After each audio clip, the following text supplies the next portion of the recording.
I declare the ordinary council meeting of the 21st of May 2025 open at 3:30 p.m. I remind all present that mobile phones must be switched off before the meeting as the meeting is being recorded and live streamed. Shire Council acknowledges the Gundagara and Tharawal people as the traditional custodians of this land. I pay my respects to the traditional custodians, their ancestors who cared for this country for many thousands of years, and their elders and descendants who continue to care for country. I'd also like to extend that respect to all Aboriginal and Torres Strait Island peoples here today, including those here today. Councillors, you're reminded of the oath or affirmation of office made to you under Section 233A of the Act and your obligation under Council's Code of Conduct to disclose and appropriately manage conflicts of interest. We have no apologies. We'll now move to the minutes, confirming the minutes of the meeting held on 16th of April 2025. I will take these as read. Could I have a seconder, please? Councillor Kent. I'll now put that motion. All those in favour? It's carried unanimously. Do we have any declarations of interest? No declarations? Great. Councillors, I move a procedural motion that we resolve that the order of business be... we have no mayoral minute today either, just for the viewers. Councillors, I'll move a procedural motion that we resolve that the order of business be changed in order to bring forward the following items by exception and that the officer's recommendation for each item be adopted. The items I would like to deal with by exception are 8.1, 8.4, 8.9, 8.12, 8.13, 8.14, 8.16, 8.17 and 9.2. Are there any items within this list that councillors would like to speak or vote against? Councillor? Thank you, Mr Mayor. I'd like to speak to 8.9, please. 8.9. Okay, so we will leave that one in.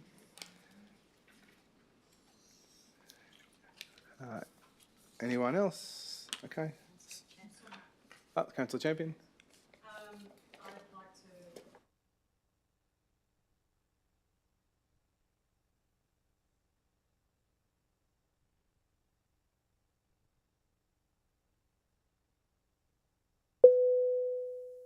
Apologies. So we'll just go over that again. Items by exception would be 8.1, 8.12, 8.13, 8.14, 8.16, 8.17 and 9.2. Is that okay with everybody? Great. We'll get a seconder for that. Councillor Duffy. I'll now put the motion. All those in favour? That is carried unanimously. If you give me 2 seconds, I'll just fix up my paperwork.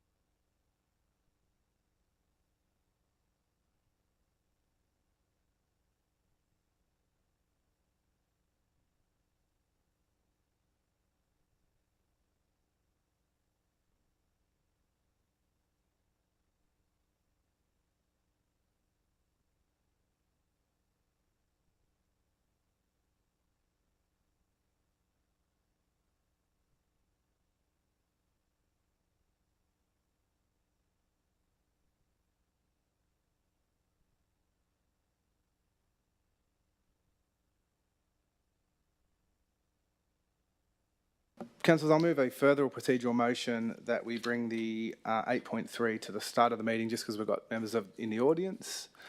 Could I get a seconder for that? Councillor Foley, all those in favour? That is carried unanimously. Okay. On to 8.3, draft aquatics plan and business case for Regional Aquatics Centre post-exhibition report. Could I get a mover for that, please? Councillor Kent. Okay, could I get your mic on and could I just get the words checked for your changes? Yeah, I'll just send them through to governance now. Thank you. So what they propose is to amend the officer's recommendation part 1, Roman numeral 4. So to retain the existing wording Roman numeral 5, so I apologise. So under abundant and swimming pool, retain Roman numeral 5 and add a further point, notwithstanding the above, council to participate in structured efforts led by the Bundanon Community Association to explore possible alternative models for the future of the pool. Okay, And I'll just get you to check that and then we'll do the next one. Just make sure that's good.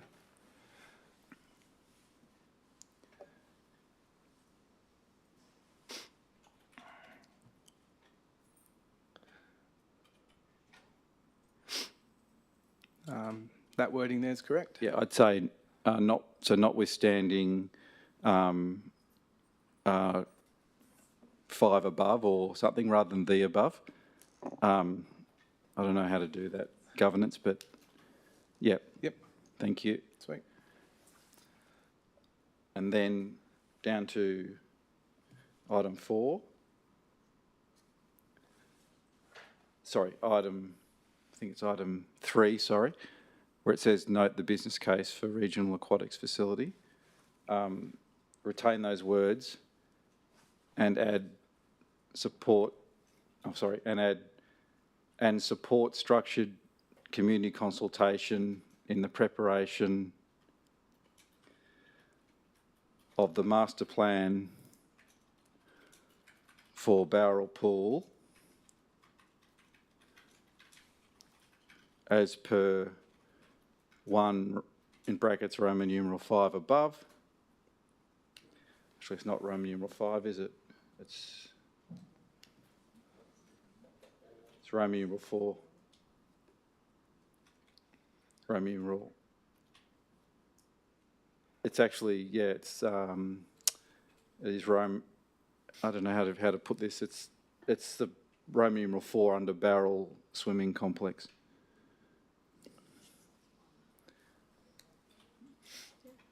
Yeah, this is why I'm not in governance and I'm above to explore.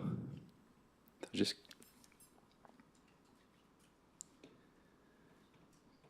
to explore opportunities for the provision and funding of a contemporary facility with state and federal governments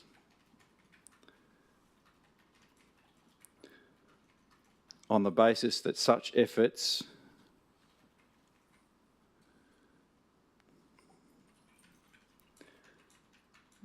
do not conflict with item 1 above and are demonstrated to be financially sustainable for council.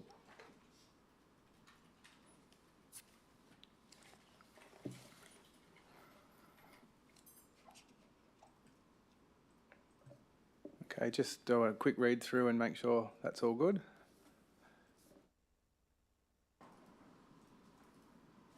Yeah, it looks good to me. Is governance happy to proceed now? Could I get a seconder for this? Councillor Smith. Councillor Kent, would you like to speak to this? Thank you, Mr. Mayor. I'd just like to start by saying this is a very complex community issue, and I thank the staff and the community for their work in getting us to this point as a collective. In proposing this amendment, I'm a bit obsessed with pools. I attended the Bundanon Community Association meeting last Thursday.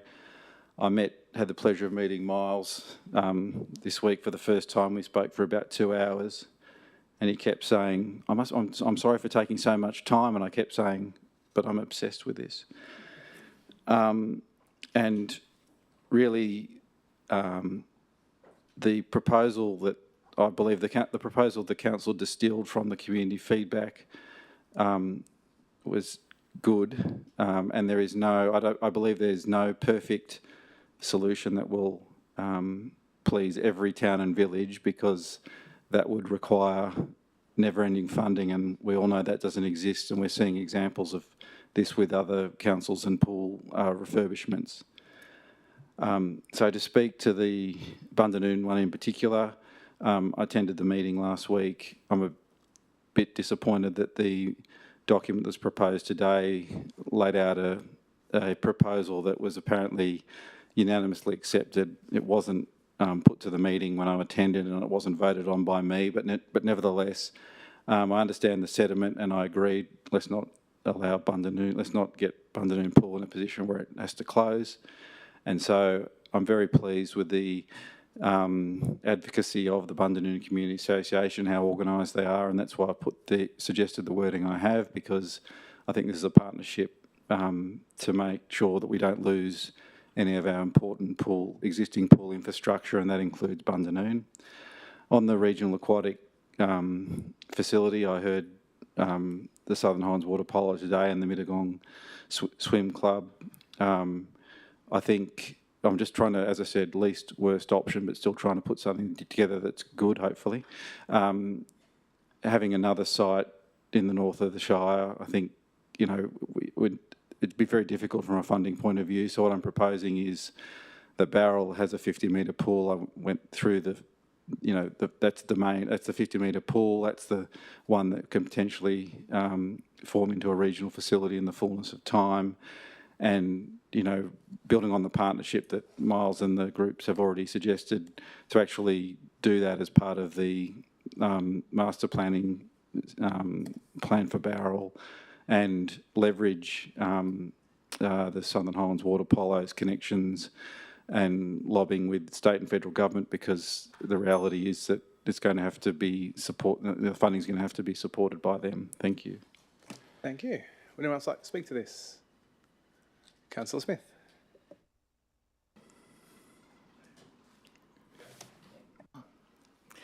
Thank you. I think it's an excellent amendment to a really complex issue. I think we have to be realistic, but I like that it's taken on the feedback of the community and left the door open for the community to go forth and try and advocate and potentially raise some money.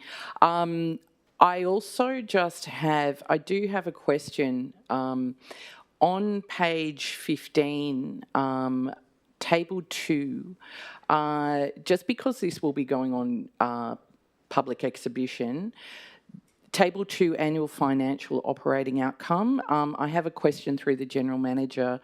There's a column called operating outcome, and it's showing the figures in positive. However, I assume that those figures are actually a loss.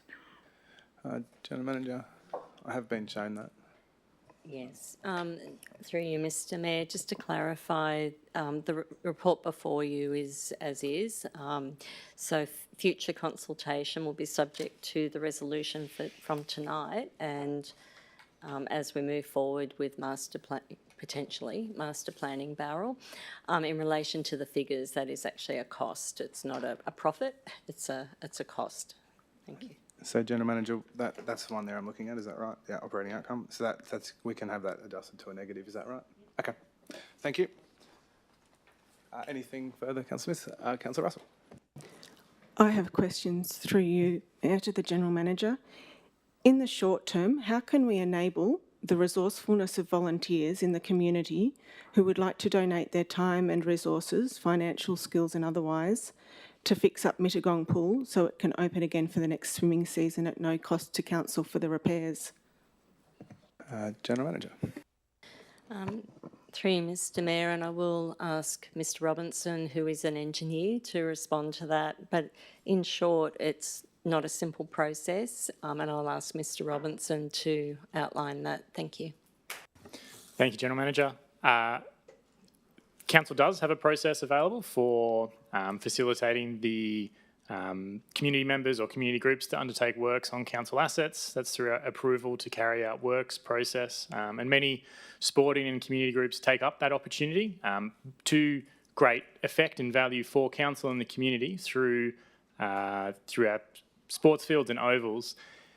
The nature of the works that are done, though, are of a completely different magnitude and scale to what would be required for the reopening of Mittagong Pool. I think it's a lovely sentiment, and it would be fantastic if it was possible. I just think the scale of the works involved are beyond that which can be done through volunteer efforts. I can't give you a detailed scope at the moment of what would it take to reopen the pool, but it requires a full clean out.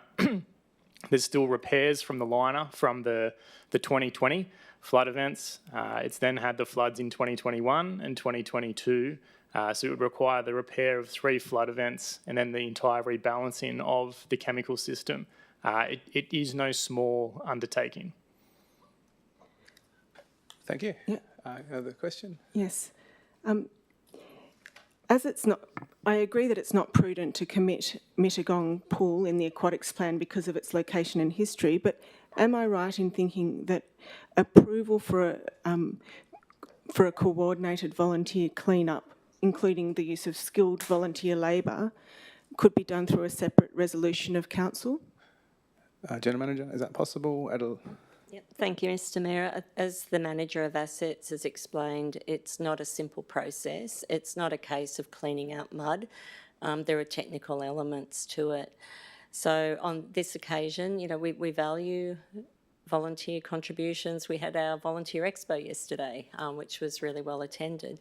But in this particular circumstance, with this particular asset and the circumstances around it, it's not, based on technical advice, it's not a feasible outcome. Councillor Russell. Through you, Mayor, sorry, you must have misunderstood me because I've been approached by people with technical skills about this matter. I actually wanted to know if we could, if the expertise from the community came forward, could that be done through a separate resolution of council? So, General Manager, is I guess... That's a matter for the council, Councillor Russell. Thank you. Through you, Mayor, to the General Manager, how long does it take to carry out that approval to carry out work on council property application? How long does that take? General Manager? Through you, Mr Mayor, we've given our professional advice that we don't believe that would be an appropriate project for volunteers to carry out. If the council resolves that way, then we'll need to do a detailed investigation with the engineers to actually fully scope it, look at the skills of the volunteers, and work from there in terms of materials and other factors. But in our professional view, at this point in time, we don't believe that it would be a wise decision. I think Councillor Kent, in his proposed amendment, opens the door for volunteer contributions, particularly at Bundanoon. Thank you, Councillor. Councillor? If we adopt a plan that contains untested assumptions as fact, are council staff bound to accept those errors as factual in how they reference this policy in future planning and actions? Could you tell me what ones are inaccurate? Well, there's untested assumptions about concrete cancer at Bundanoon, for example. Okay. General Manager. In the report, councillors, it references concrete cancer as a reality of pool life. When and where, that's a matter of time, and I believe the report sets out that there is testing to be done. Mr Robinson, would you like to add to that? Yes, concrete cancer is it is part of the reality of concrete pools. It is a technical process. There are, through proactive maintenance efforts, slow the rate of concrete cancer, but it doesn't eliminate it in its entirety. It's all about slowing the rate of it. And so that is what the proactive maintenance works do through the painting, the relining, the retiling, the regrouting of the joints. They are the things that slow the rate of deterioration. But pools do require eventual redevelopment at some point. Even looking around our Sydney regional area, we see that there's Leichhardt Park Aquatic Centre, Botany Aquatic Centre, Mount Druitt Swimming Centre, Willoughby Leisure Centre, Andrew Charlton Pool, all of which are about to start or are currently undergoing major redevelopment works. There's also the high-profile North Sydney Olympic Pool. Upper Lachlan Shire Council is still on their journey. Cowra Pool is just about to start. If there was a reality where pools never needed to be reconstructed, I would question then why there's so many examples surrounding us of councils embarking on multi-million-dollar renewal and upgrade exercises. It's not so much a matter of if the pools will require redevelopment, they will require redevelopment. Through the concrete testing, we're hopeful of being able to really bring some clarity to what those timeframes are, but that doesn't change the reality that they will deteriorate with time. Proactive maintenance works will slow that rate, and we'll do as much as we can, but redevelopment is inevitable at some point. Thank you. Another question? Sorry, the actual nub of the question was if there are incorrect assumptions in the report, are the council staff bound to accept those as factual in how they reference the policy in future planning and actions? General Manager, do you believe there's inaccuracies in the report? No. Through you, Mr Mayor, sorry, you rephrased my question. My question was, are the council staff in any report bound to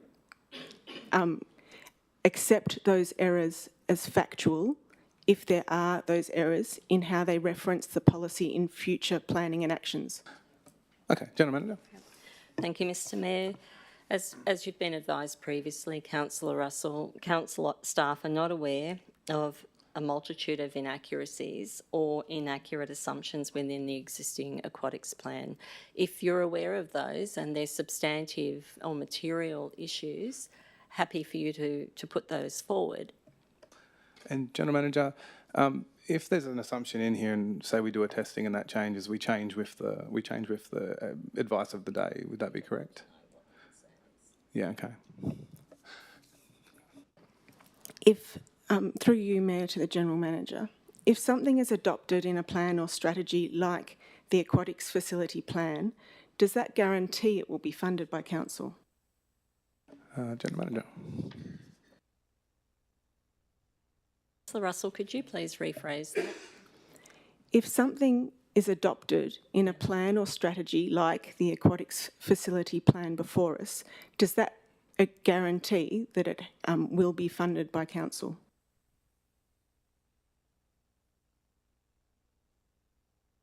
The report that's before you sets out recommendations for Council's consideration. Based on the Council's decision tonight, will determine what actions we take. Some of those actions may have budget implications, some may commit us to working in partnership, some may commit us to seeking funding. So that is a matter under the so in terms of what's before you tonight, Councillor, you have a series of recommendations. There's an amendment on the floor. It's with the Council now to decide. Thank you, General Manager. Is there anything further, Councillor Russell? With the question of, this is through you, Mayor, to Councillor Kent. Councillor Kent, are you proposing that the location of Bowral is a suitable site for the long-term vision for an indoor aquatics facility in terms of future planning? Yes. Councillor Kent. As the proposal outlines, I'm suggesting that any exploration of a regional facility would be most appropriately done at the time when the Bowral Master Plan is explored. It doesn't propose answers. It says we'll continue a collaborative process with key stakeholders around that master plan. Thank you. Is there anything further, Councillor Russell? No, thank you. Okay, would anyone else like to speak to this? Okay, Councillor Russell. I'm concerned, I would like to speak against the amendment. I'm concerned... Sorry, Councillor, it's not an amendment, it's a motion. So you're speaking against the whole motion? This is the motion. No, so I thought we hadn't... So Councillor Kent moved a motion with a change. This is the motion, so there is no amendment before us. So if you're speaking against, you'd be speaking against this motion in its entirety. I would like to speak against this motion at this juncture, as it still contains an assumption for future planning that Bundanoon will not require a swimming pool, and as such, I would like to propose an amendment. Okay, can I get the words for that, please? Governance should be sending them through. We got those words, governance? Okay, we'll just pull them up and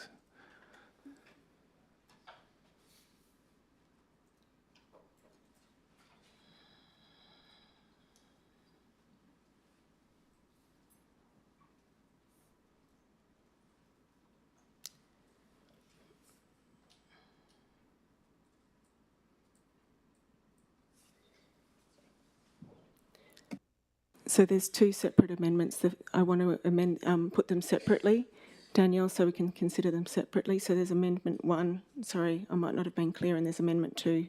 So if we can start with Amendment 1. okay, so you just want to move the First Amendment? Thank you. Okay. We'll just pull that up on the screen.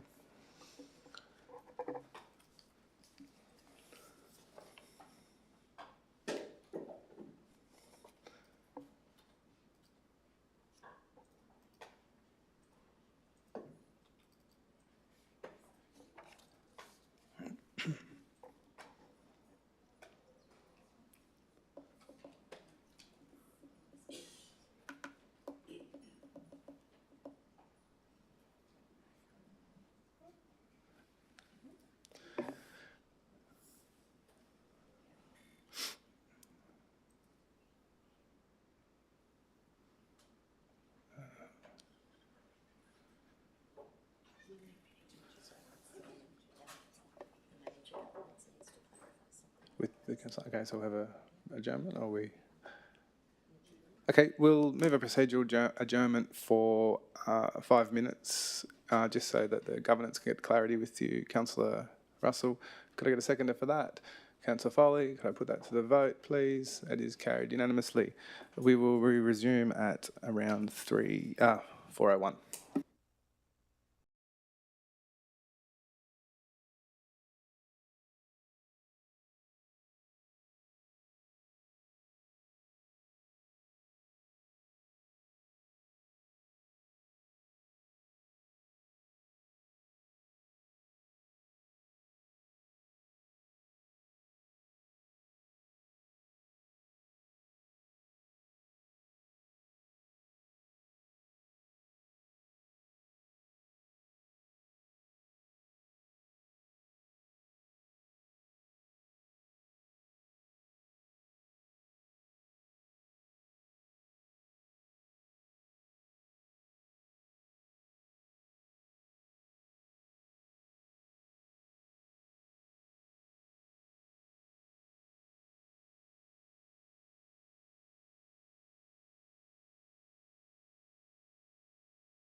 Resume the meeting at 4:04, and where we left off was Councillor Kent has a motion on the table, Councillor Russell has an amendment, and Councillor, I'll just get you to check that your amendment's on the screen and it's all good to go.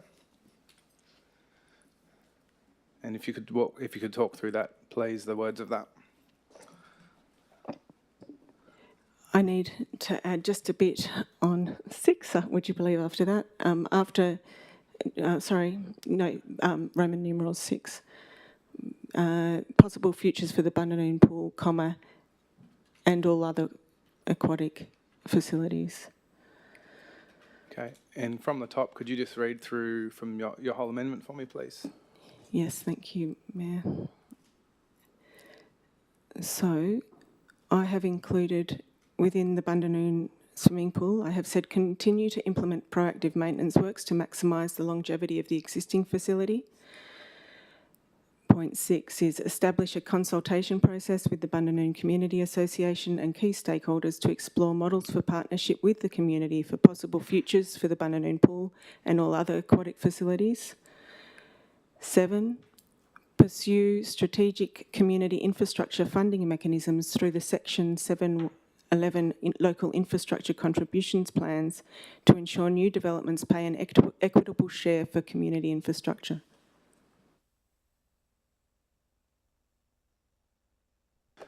Could I get a seconder for that, please? Councillor Champion. Councillor Russell, would you like to speak to this? Thank you.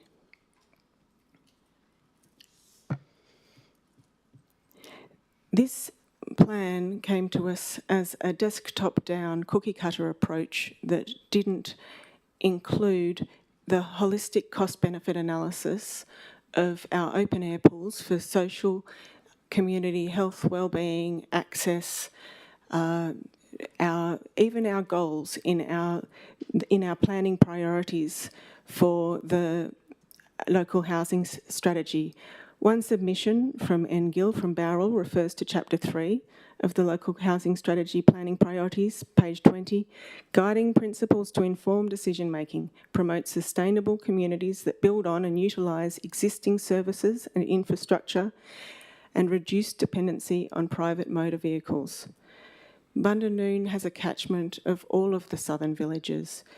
We are putting together a plan that is our long-term vision for aquatics. It is important that, out of respect for the community investment in their local open-air pools, we keep it open rather than have a negative framing.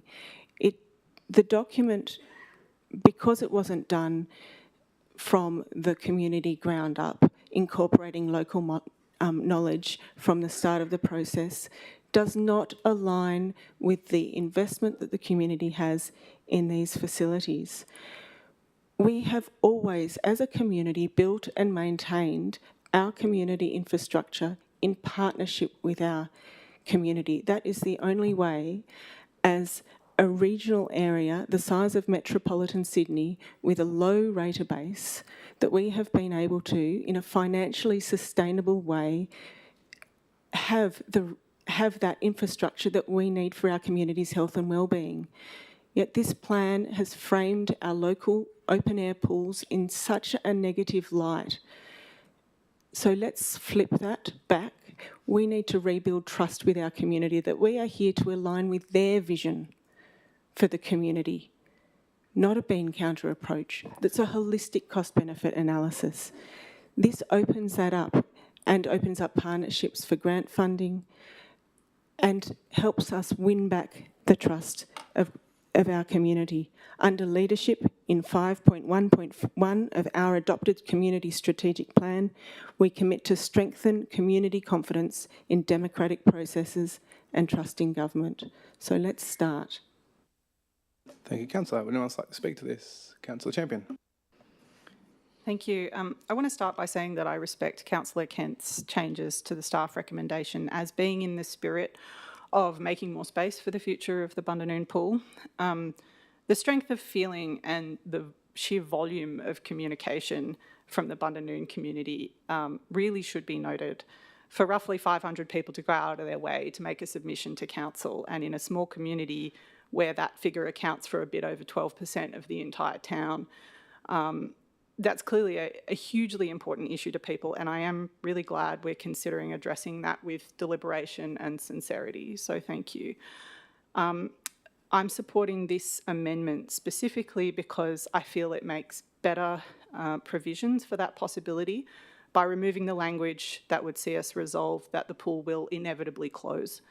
I believe the language pursues very similar goals with the added benefits that it A, provides a model for consultation, B, ensures that appropriate funds are contributed by developers as we see further housing development in the Shire, and C, also offers the benefit of being more optimistic that the work we do with the Bundanoon community might actually be successful. Thank you, Councillor. Anyone else like to speak to this? Okay, with that, Councillor, would you like your right of reply? That's good to go. Okay, with that, I will now put the motion. All those in favour? Sorry, are we voting on the amendment? Sorry, you are correct. I will now put the amendment. All those in favour? Councillor Champion, Councillor Moylan, Councillor Russell. All those against? Councillor Fitzpatrick, Councillor Duffy, Councillor Farrell, Councillor Foley, Councillor Kent, Councillor Smith. That is lost. We now divert back to the Councillor Kent's motion. Mayor, I have another amendment. For sure. Could I get the words of that, please? Governance, you've got that.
That's good. We're good. Could you again read from the top, please, Councillor Russell? That council remove the following statements from the plan. Page 48, 80.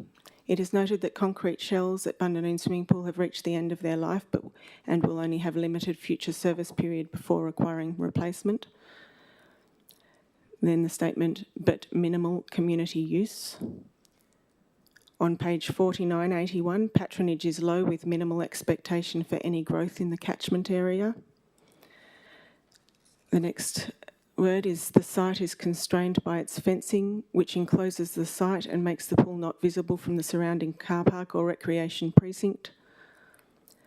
The next is the pool buildings are small, providing limited scope for expansion or other uses such as a gym or cafe. It does not have close proximity to neighbouring houses. As a consequence, people have to travel by car to attend the pool, and if they are going to drive to the pool, they are likely to also consider Mossvale Pool, which although further away is still within an easy drive, but with more modern pools and associated amenities. There are limited opportunities to grow the use of the site long-term due to the age profile of the community, which skews older. Next is the short season for the pool is a necessity due to the small catchment area. Additional threats to the site include the proximity to the Moss Vale Aquatic Centre. This limits the ability for the Bundanoon pool to be financially sustainable.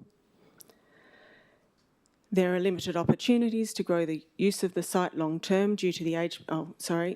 Additional threats to the site include the proximity to the Moss Vale Aquatic Centre. This limits the ability for the Bundanoon pool to be financially sustainable. And then, yes, that's it.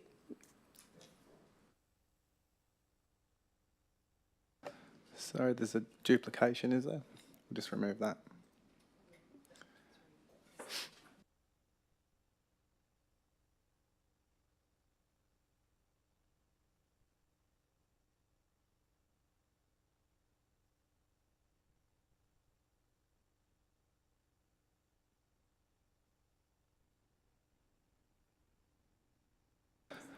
One last...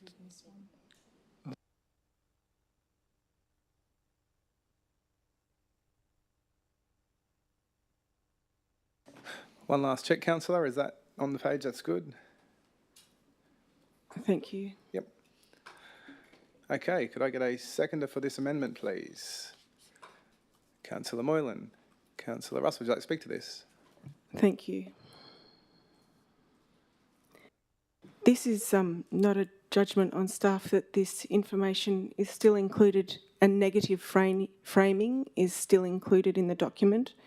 It is a legacy of the fact that with this plan we're working with a very flawed base model that came as a desktop cookie cutter approach that was initiated during administration, trying to just get a whole lot of stuff done very quickly during administration. The negative framing is prevalent throughout the document with the drive to close the open air pools.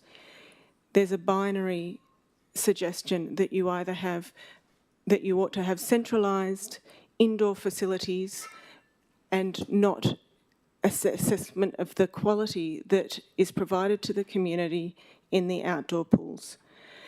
These are the types of assumptions that are untested and demonstrate that there isn't the true local knowledge in the document, and we need to remove it if we're going to adopt it and maintain the trust of the community, particularly the Bundanoon community, who, with evidence, refute these statements in their submissions. So we haven't included a correction here. Again, it's not a judgment on anyone. We just want to build trust with our community that we're listening to them. Thank you. Thank you. Would anyone else like to speak to this? Councillor Kent. I don't support these changes. I've read all of the community feedback on the aquatics facility plan, and I've read the staff's considered responses to each of those points, and I'm not supportive of, basically retrospectively removing statements, basically because I just don't think it's the right thing to do. I think it's out of alignment with the overall intent of this recommendation, which is to set a way forward. The proposed way forward through the change motion is nothing about closing up any pools, and it's all about trying to work together with community for long-term solutions. Thank you. Would anyone else like to speak to this? Councillor Duffy. So having worked with the pools during high school and growing up and living in the southern villages, the pools and Bundanoon pool is very close to my heart, but we have to consider the whole Shire in our decisions, which I believe the original motion did. Thank you. Would anyone else like to speak to this? Can I Councillor have a question? Smith. Oh. Sorry, you've got a question, Councillor? Yes, just once again, if this amendment fails, then will staff be required to accept these statements as fact in order to work from in future in their future documents brought to council? Councillor, the general manager established that she didn't believe there was any inaccuracies in here, so we did address that about 20 minutes ago. Would anyone else like to speak to this? Councillor Smith. Thank you. I'm quite shocked by Councillor Russell making comments that staff are doing cookie cutter approaches and haven't consulted the community. I think there are years and years of community consultation here, and so I think there are very professional people employed here, and examples such as the rewilding are examples of a creative and approach to a very challenging thing. And aquatic strategies are very challenging, and we are not the only area to do that. So I just really am concerned about the inference of professionalism here. Okay. Point of clarification, Mayor. Can I clarify? I wasn't actually referring. That wasn't referring to staff. It was referring to the approach under administration taken by the consultant that was hired. Thank you, Councillor Russell. Staff. Would anyone else like to speak to this? Councillor, would you like your right of reply? Yes, thank you. got the floor. So if I go through, there seems to be a lack of understanding of the local Bundanoon area by some of my colleagues. In regards to, it does not have proximity to neighbouring housing. It's right in the centre of the town, and most people I know walk or cycle to it, unless of course they come from the scope of the villages are a bit further away. Also, the assumption that if they were going to drive to a pool, they're likely to also consider Mossvale, when often people drive to Bundanoon because from the southern villages because it's an open air pool. And I've had I've swum there with mums with their toddlers who have come from Berrima in preference to going to Mossvale, and they prefer that pool. The short season for the pool is necessity due to the small catchment area. The catchment area in the document was, again, a small circle that didn't actually capture the full scope of users of the pool. Additional threats to the site include the proximity to the Mossvale Aquatic Centre. Once more, we're pitting an open-air pool against a indoor facility, and one of the mothers who came along to the Bundanoon consultation the other night mentioned that her children have sensory processing difficulties, and so Bundanoon's the best option. There's a heavy use. Patronage is low with minimal expectation for any growth in the catchment area, does not align with what's proposed in our local housing strategy for Bundanoon. The site is, and furthermore, the fact that the Bundanoon Swim Club literally upskill hundreds of kids to swim. The site is constrained by fencing, which encloses the site and makes the pool not visible. Everyone can see the pool from the car park and the recreational precinct, so it makes a bit of a mockery of that. The pool buildings are small, providing limited scope for expansion of other users such as the gym or cafe. Well, there is already a gym elsewhere in Bundanoon, and the Bundanoon Club has a policy of you can just come in your swimmers and thongs. So we already have that facility built by the community for the community in the precinct. So these are the types of assumptions which demonstrate that local knowledge hasn't been listened to, hasn't been incorporated. So we have the opportunity to correct that. It's not a judgment. It's just we've got the time now to put it right. So let's do it. Thank you, Councillor. I will now put the motion. All those in favour? Excuse me, Mr Mayor. Sorry, Councillor. Yes. I missed the opportunity to speak for that amendment. Is there any way we can... I did put the right of reply, but you can speak to the motion after this still, because it's not going through yet. It's only the amendment. So Okay. I did put... about the amendment. Sorry.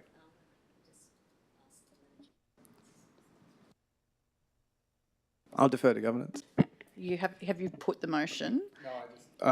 Yeah, I did. Yeah. So there's no, we need to Yeah, forward. that's it. So I put the motion, we'll do the vote, but you can still speak to it because we'll, whatever happens, we've still got to deal with the motion. This is just the amendment. So I would, again, I'll put the amendment. All those in favour? Councillor Champion, Councillor Moylan, Councillor Russell. All those against? Councillor Fitzpatrick, Councillor Duffy, Councillor Farrell, Councillor Foley, Councillor Kent and Councillor Smith. That amendment is lost. So we now go back to the original motion that was moved by Councillor Kent. And Councillor Moylan, would you like to speak to this motion? Thank you, Mr Mayor. I actually have an amendment to make. And I've sent it through to staff.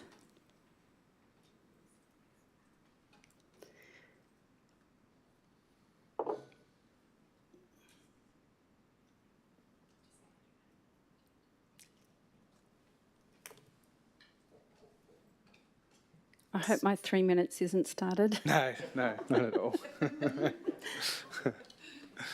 We'll just get the words up for you and then I'll get you to read them out and double check them.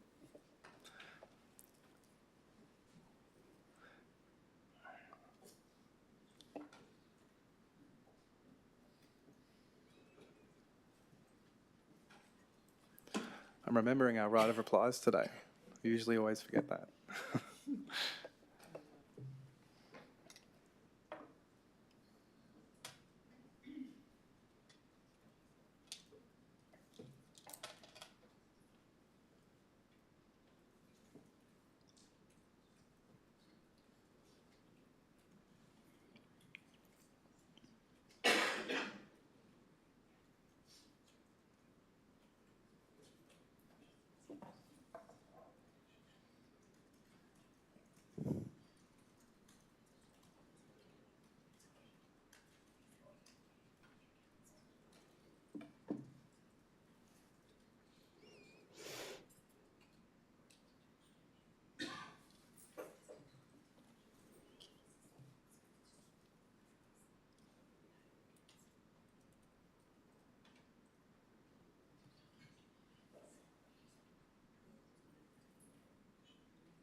We'll have a 5-minute break. Again, could I move a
429, where we left off was Councillor Moylan was giving us the words for the amendment.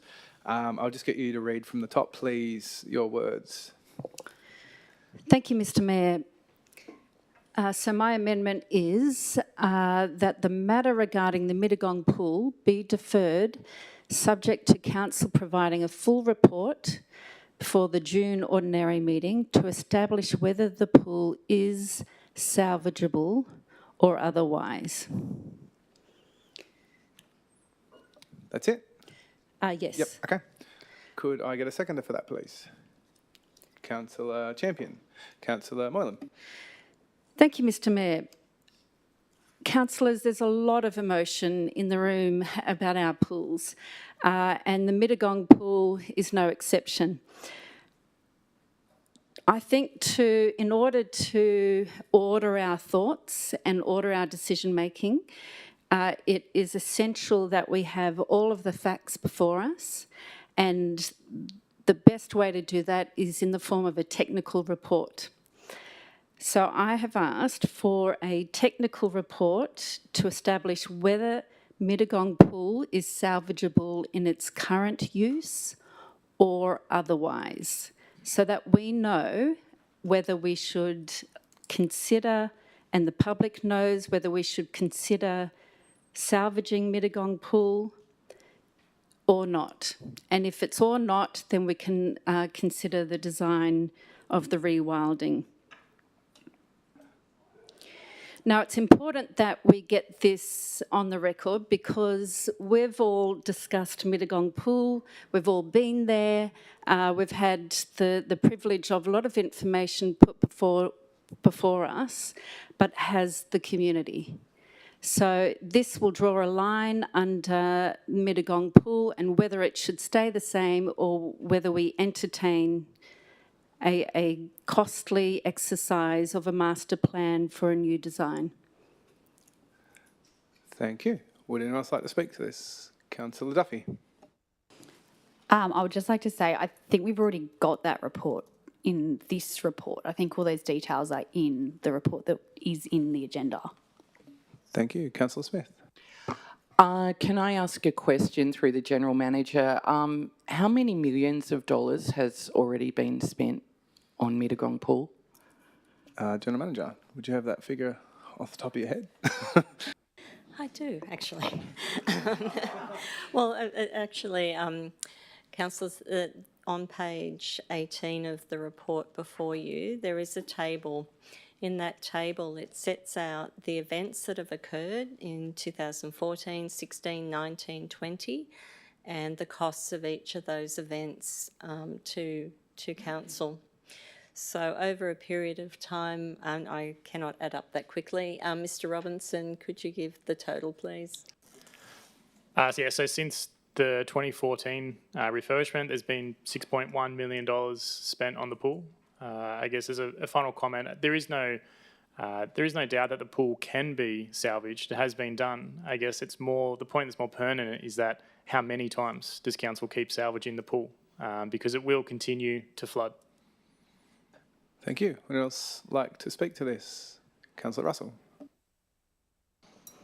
If we were to get that report, that would then enable the community to have a resource from which to do what the community has always done in the Southern Highlands, which is to collaborate with council to maintain its sporting assets.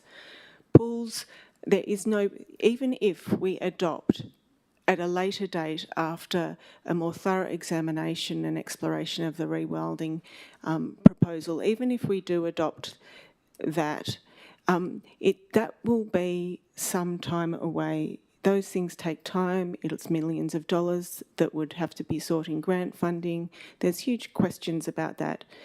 In the meantime, we have a community asset which the community love and would love to work to reopen, and they have the technical skills and expertise to volunteer to do it. I've been approached by quite a number of people while this has been out on public exhibition. So that would, just by getting this technical report, it would at least give the community a scope of what works They needed to do what resources they needed to collate in order that we use the mechanisms to do that.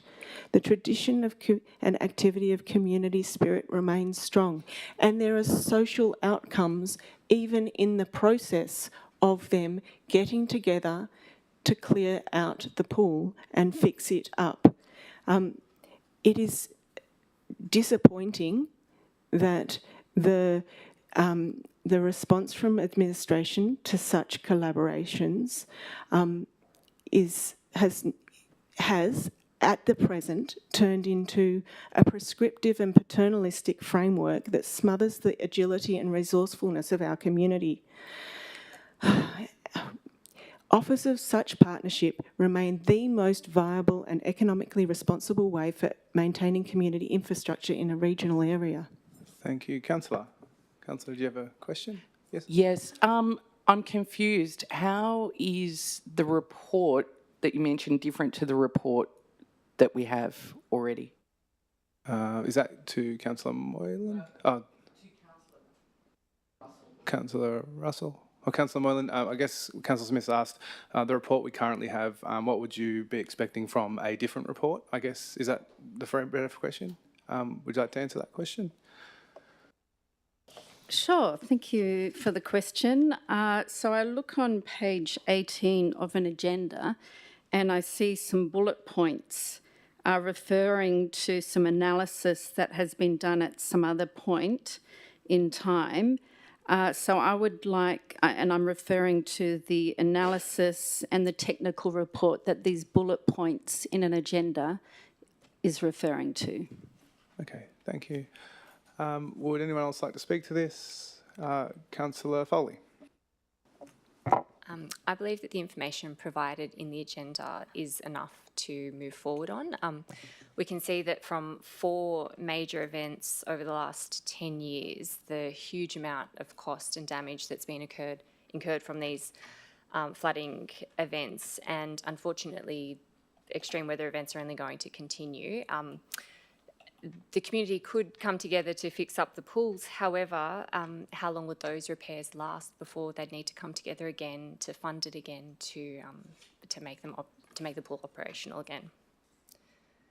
Thank you, Councillor. Would anyone else like to speak to this? Councillor Moylan, would you like your right of reply? Yes, thank you, Mr. Mayor, and thank you for those who engaged in the debate. I maintain that getting all the facts, technical facts before the community is vital before venturing into a business plan with between $5 and $10 million spend associated with it. I also think putting bullet points in an agenda is just not sufficient for the community to make that decision themselves. And to my earlier point, though we have a sense of confidence here, we're not the community, and the community is vital in this overall decision. Thank you. I will now put the amendment. Yes. All those in favour? Councillor Champion, Councillor Moylan, Councillor Russell. All those against? Councillor Fitzpatrick, Councillor Duffy, Councillor Farrell, Councillor Foley, Councillor Kent, Councillor Smith. That is lost. We now find ourselves back at the original moved motion by Councillor Kent. Now, forgive me, I may have forgotten who's spoken, but would anyone else like to speak to this? Councillor Champion. Thank you. I would like to propose an amendment. Please bear with me. It is straightforward, I promise. Could I get the wording of that, please? That in the, hang on, you've got, well, okay, I'll just read out what I've got. Just in the first sentence of the motion that council place Windsor Caribbean Aquatics plan on public exhibition for a period of 42 days and all other language being the same. So just instead of adopting, we would be placing this on exhibition.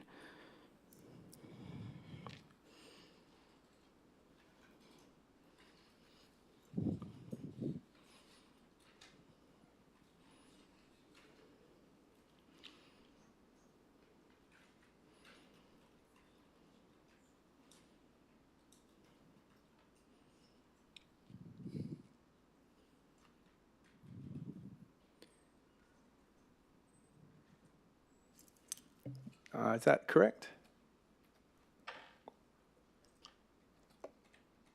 Oh, sorry, I didn't mean to remove all of the language from that.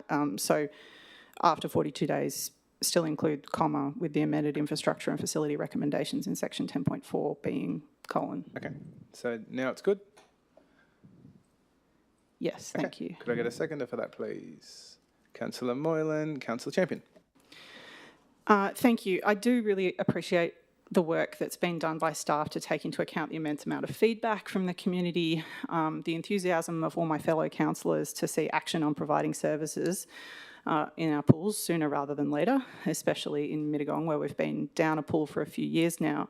I'm proposing this amendment specifically in relation to the component of the strategy relating to the rewilding of Mittagong Pool. Because this is an entirely new proposal that the community has not seen yet, it is, I think, it has merits. It's an exciting proposal, but it's one that has not been discussed. We don't have social licence, I think, to move towards a master plan on this.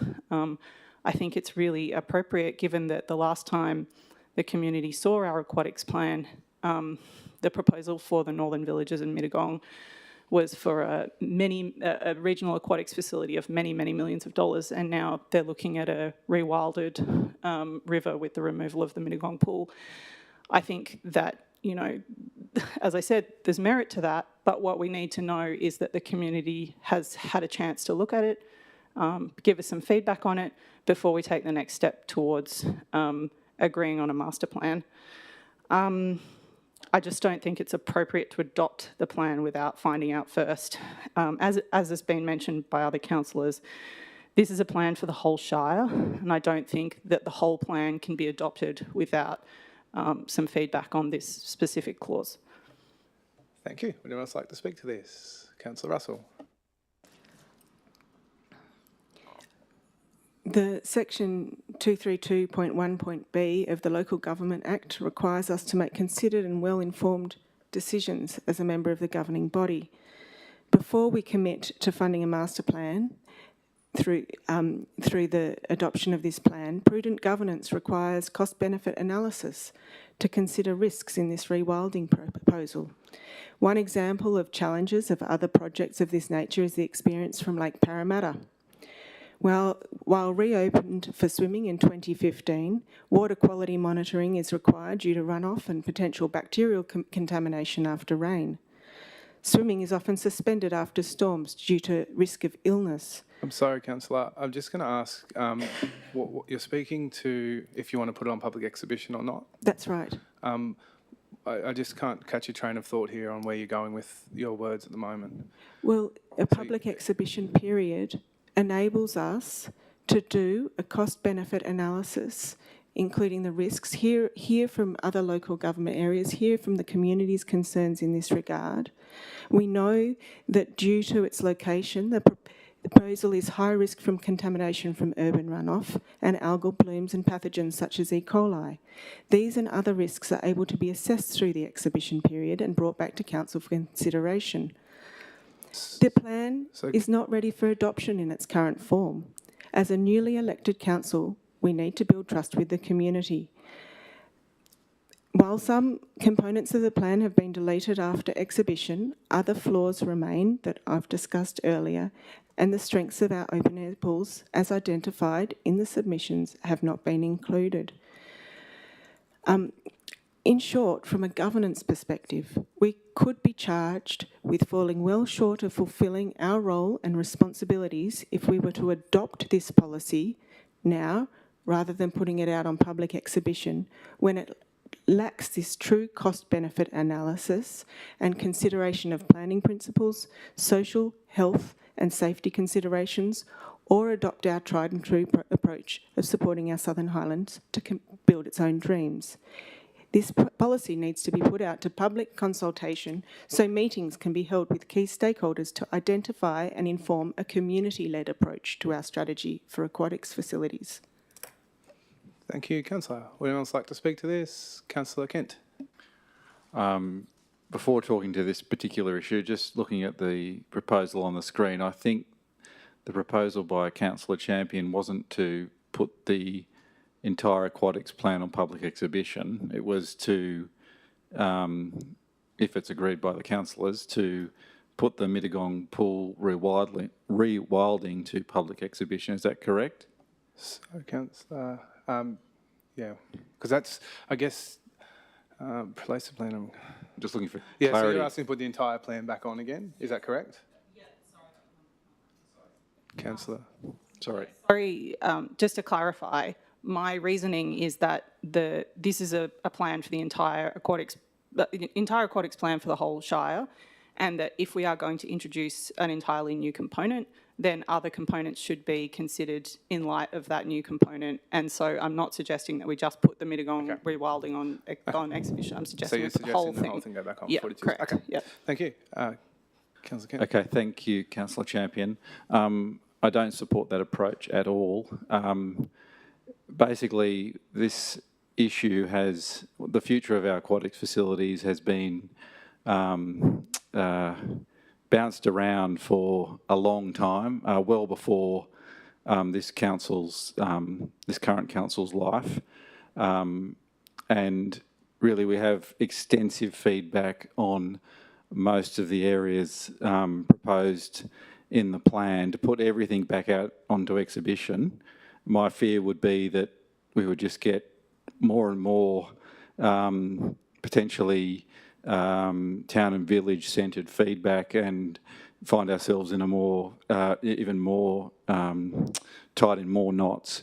So my question to the General Manager through you, Mr Mayor, is the current proposal to pursue a master plan for the rewilding of Mittagong Pool. Could you just speak a little bit about what would be involved in the next steps to ensure diligence is done on the kind of aspects that have been mentioned by the previous speakers? Is that framed enough? Good enough? Yep. General Manager. So through you, Mr Mayor, in relation to, there are precedents. So if we look at the Parramatta River and making Parramatta River swimmable again, that has rolled out over a period of 10 years, and there's a lot of research and data that sits behind that. So it's not a completely new or foreign concept. In terms of how the project will go forward, it is unique for the Highlands, and how that, if the project is supported, how it would move forward. In the draft operational plan and budget for 2025-26, it's just come off exhibition. As part of that, it has reference to 2.3.1.2, which talks about preparing a master plan for the Mittagong Pool Precinct. As part of that, we would take undertake detailed community consultation. Part of that's looking at best practice, part of that's looking at learnings from the Parramatta River project and other like projects. We've already, I know through the manager of assets, when considering this concept, we've spoken with experts in the field just to see, is it feasible for that site or is it a pipe dream? And it's feasible, but we need to go through a solid process to, you know, what exactly would it look like in situ? And how would those things be managed? How do we manage a site that is in a riverbed that will continue to flood? And as Bean's pointed out, you know, we are going to experience more regular and more severe weather events. Up the north of flooding again tonight, you know, so that will continue to happen. So in terms of going forward, the draft operational plan budget has that as an action item. It's in the work plans for the coming 12 months. And again, we'd have detailed community consultation and expert consultation. Thank you, Mr Mayor. Thank you. Thank you, General Manager, for that briefing. So just to, I'll stop talking in a sec, but just to my fellow councillors, and this is, I basically think if we put all of this out again, we've had many months of working on this as a community. We've taken lots of feedback from key user groups, we've attended community meetings, etc., etc., etc. If we put it out again, we get a whole bunch of feedback, we'll find ourselves tied in wool again, and then we run the risk, councillors, of the community turning to us and saying, damn, that council doesn't do any leadership. They don't make decisions. Thank you, Councillor. Councillor, would anyone else like to speak to this? Councillor Moylan. Thank you, Mr Mayor. I fully support Councillor Champion's amendment. I think we should not be worried about the community and their feedback. This is a completely different proposition that we're now asking for feedback on. And I think it's an entirely sensible approach. It's consistent with other big changes that we are asked to resolve. And I think this whole project has been round the wrong way, particularly regarding Mittagong Pool. We must consider the community before we start making decisions. And this is the perfect juncture to do it. And I thank all those that have contributed to the debate and Councillor Champion in her leadership here. Thank you. Would anyone else like to speak to this? Councillor Champion, would you like your right of reply? Please. Go ahead. Thank you. I'd just like to refute the idea. I recognise that we have spent a lot of time talking about pools. There's been a good 9 months of really serious consultation and conversation. However, to say that we've had many months of talking about this component of the plan is simply false. There has been very little public information prior to this week around the rewilding idea. And I think that the idea that it's a threat to us to put this on exhibition and receive a little bit of feedback from the community over the next 40 days is a little bit overblown. I think that it's not an unreasonable ask. I think that we will just potentially get some interesting ideas, information, and most importantly, we'll get the social licence to proceed with the plan.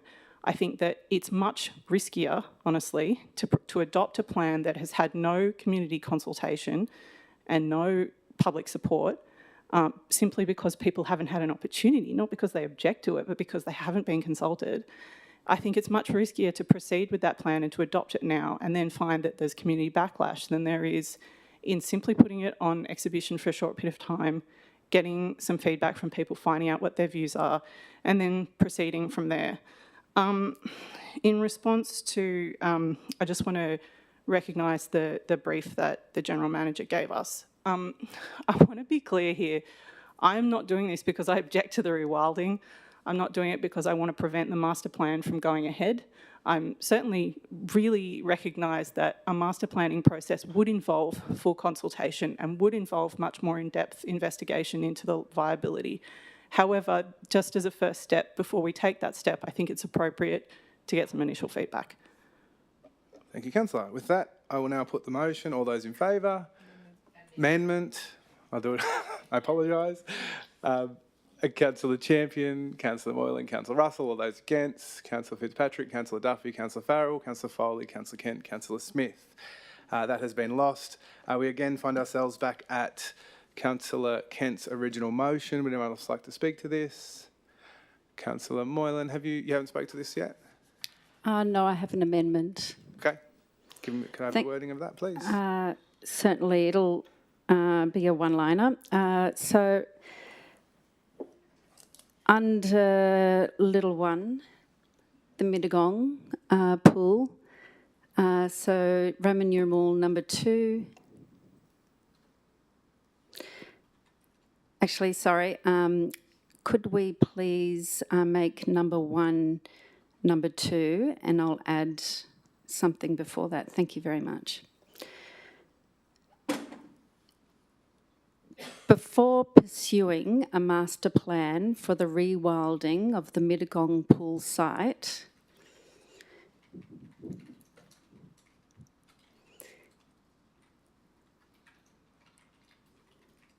Council provide to councillors in the June 2025 meeting a feasibility study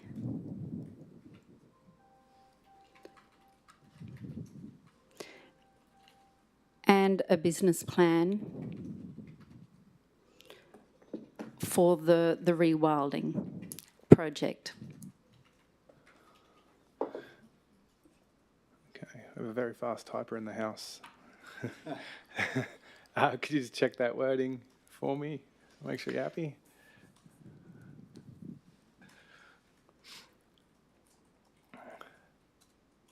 Yes, thank you very much. Okay. Could I get a seconder for this, please? Councillor Russell, Councillor Moylan. Thank you, Mr Mayor.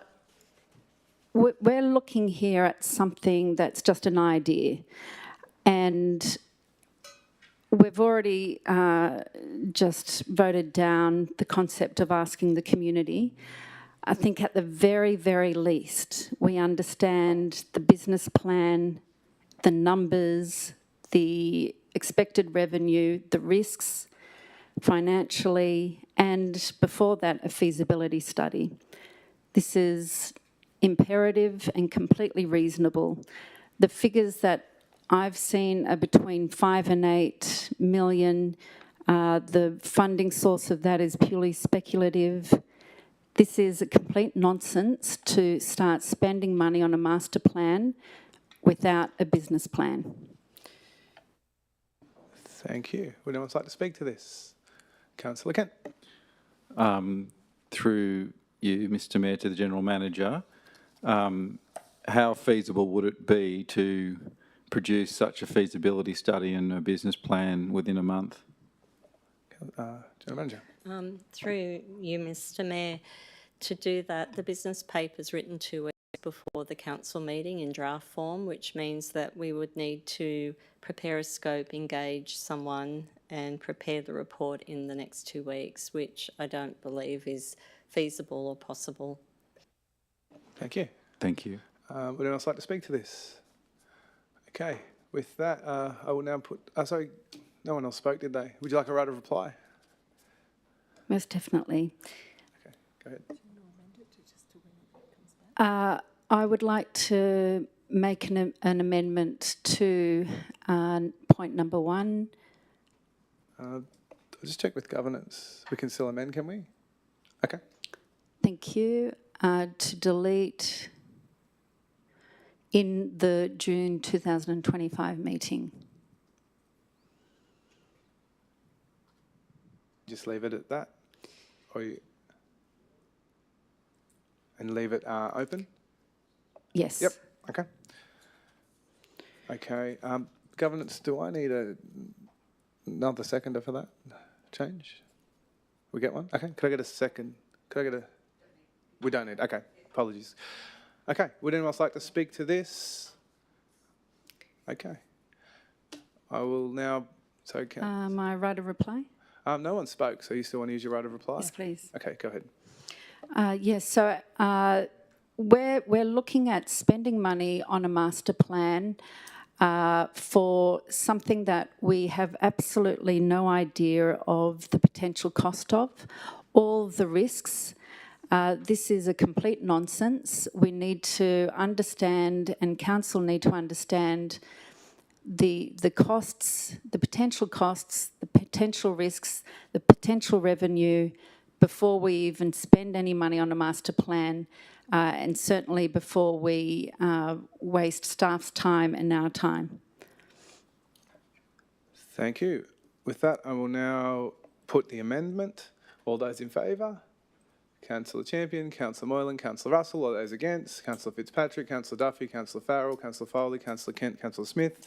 That is lost. We're back at the original motion. Would anyone else like to speak to this? Okay. Councillor Champion.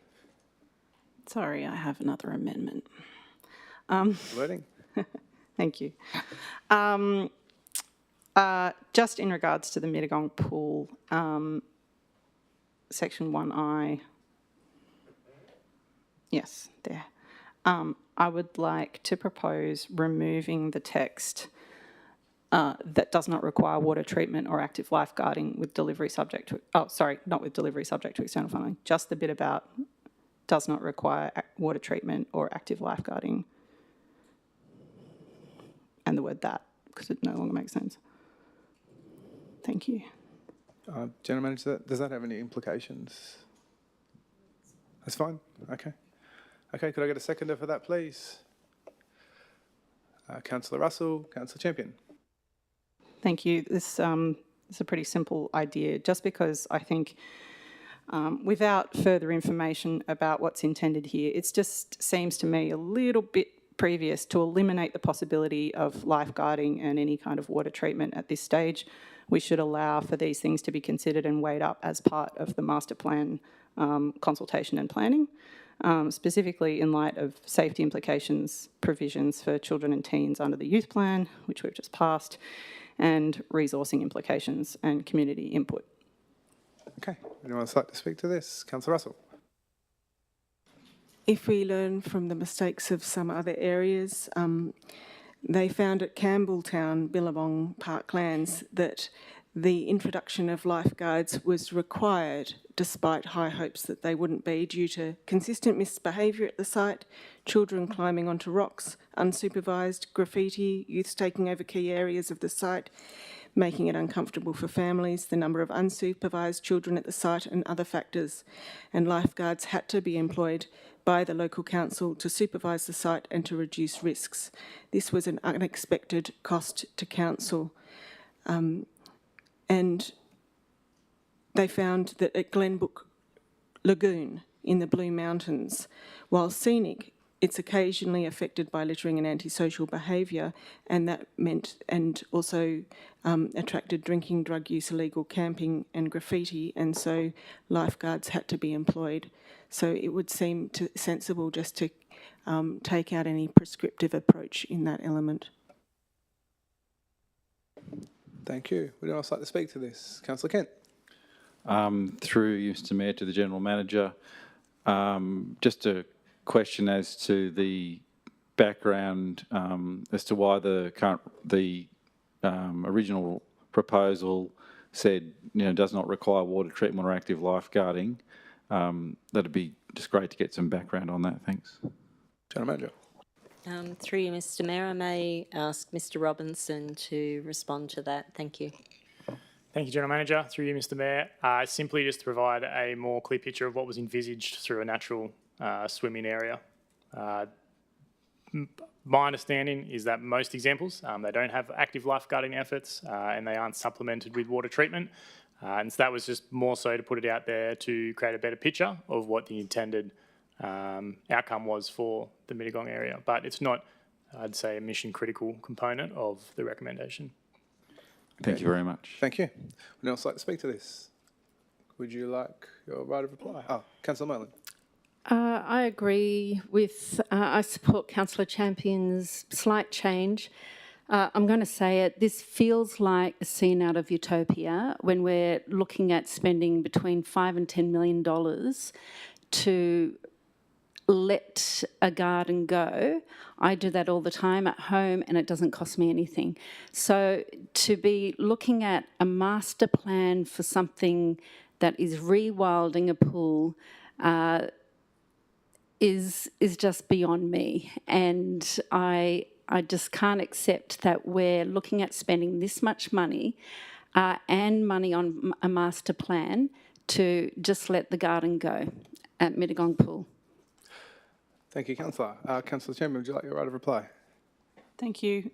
With respect to Councillor Moylan, I think there probably is quite a lot of planning involved in making this work, and especially in doing it in a way that works with and for the community. I don't know what that involves, and I will leave that to the experts who will undoubtedly go through this process effectively. However, I just wanted to remove this exclusion at this point in time because I don't see that it's necessary. Okay, thank you. With that, I will now put the motion. All those in favour? Amendment. Where's my sidekick? Councillor Champion, Councillor Duffy, Councillor Farrell, Councillor Foley. It's unanimous.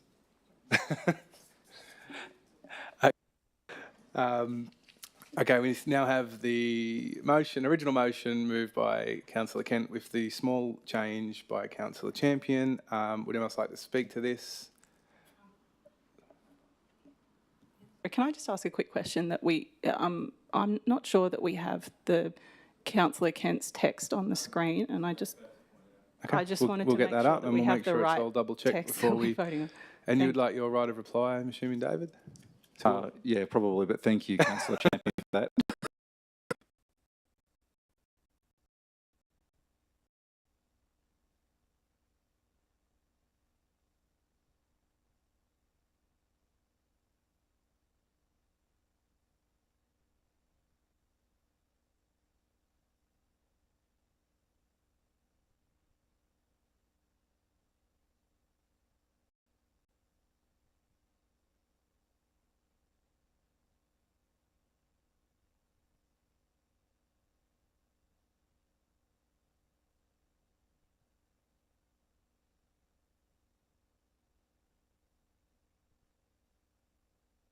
Good. Good. Councillor Kent and Councillor Champion, I'll just make sure they're both covered in that before we do the right of reply.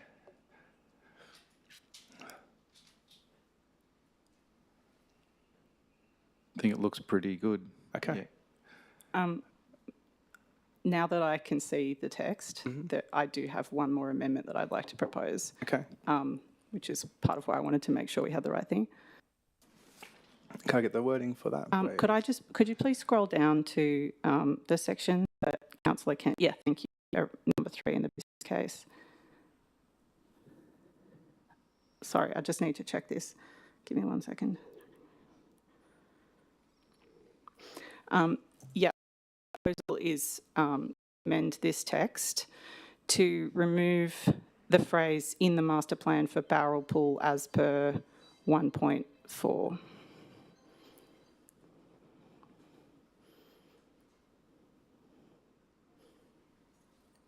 Yeah, that's all I wanted to propose. Thank you. That's right. Could I get a seconder for this, please? Councillor Moylan, Councillor Champion. Thank you. The intention of removing that specific text around the regional aquatics facility being connected to the Bowral pool specifically is simply to make it possible that if we resolve the motion as is currently before us, and we're looking at rewilding Mittagong Pool and the possibilities of working with the community to improve the prospects of Bundanoon Pool, then there may be some knock-on effects from that about where and how the regional aquatics facility might be best placed.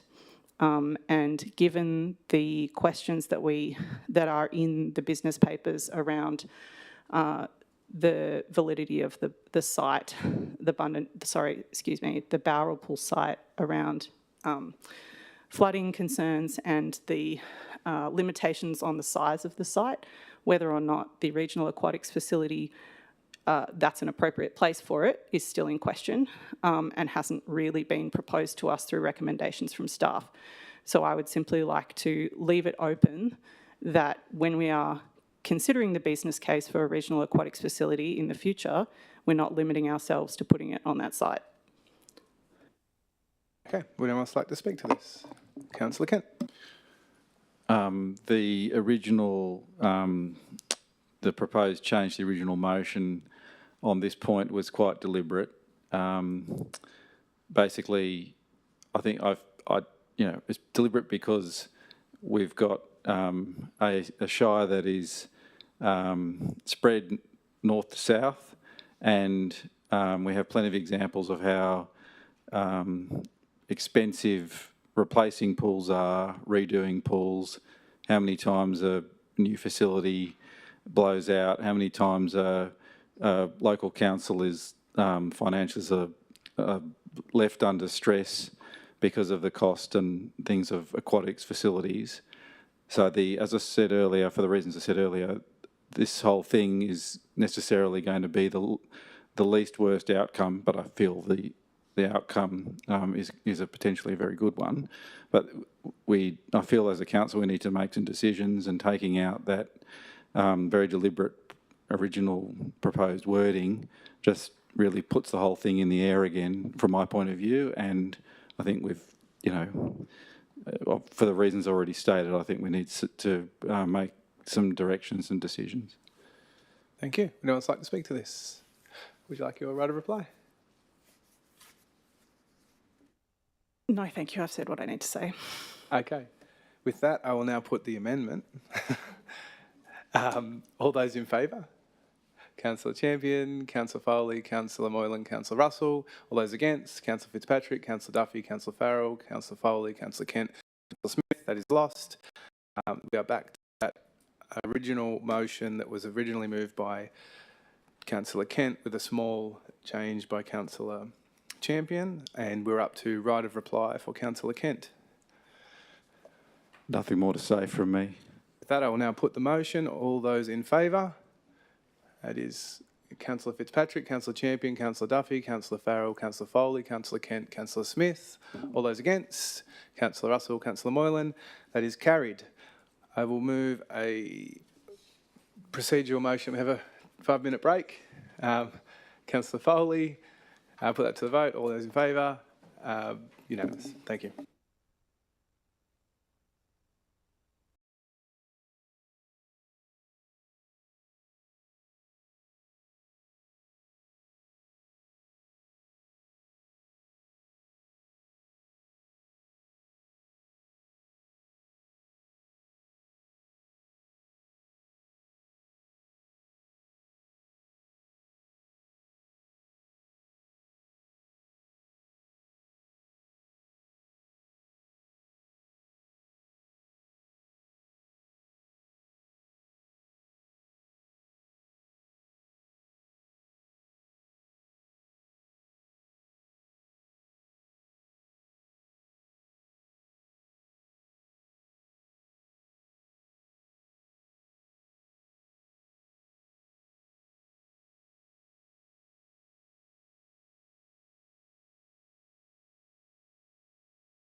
At 5:20.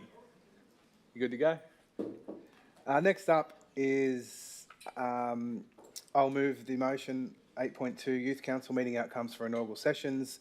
And before we proceed to a seconder, we do have a video presentation. General Manager. Requires no introduction, Mr. Mayor. Off we go.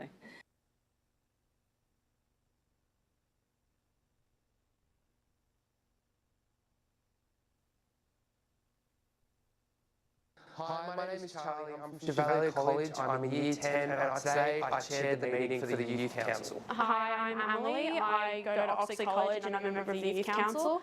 I'm in Year 9. We had our first meeting today and I thought it went pretty great. So I'm excited to be a part of it. Coming into the council, I kind of already had a brief idea of what we were going to be speaking about, especially the whole social media communicating back and forth.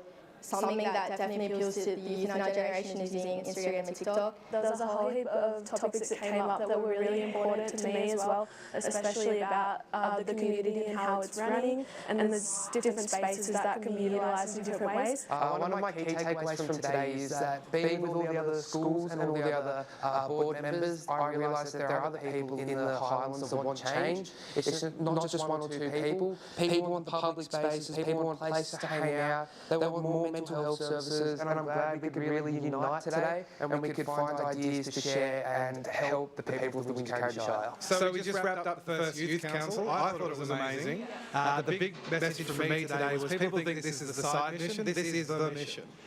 Some big things for me today were there's a lot for them to say and they want to be heard and they will be heard. So what are some big takeaways, Ray, for you? I feel like some big takeaways as well is that the social media is a good way to communicate with everyone and that we need some more spaces like to kind of be able to hang out under cover without rain and other sheltered stuff, and that we also might need some more mental health like accessibility for those that need it. Cool. What about you? My key takeaway from today, like Jesse said, it's our mission. We want the best for all the people in the Southern Highlands.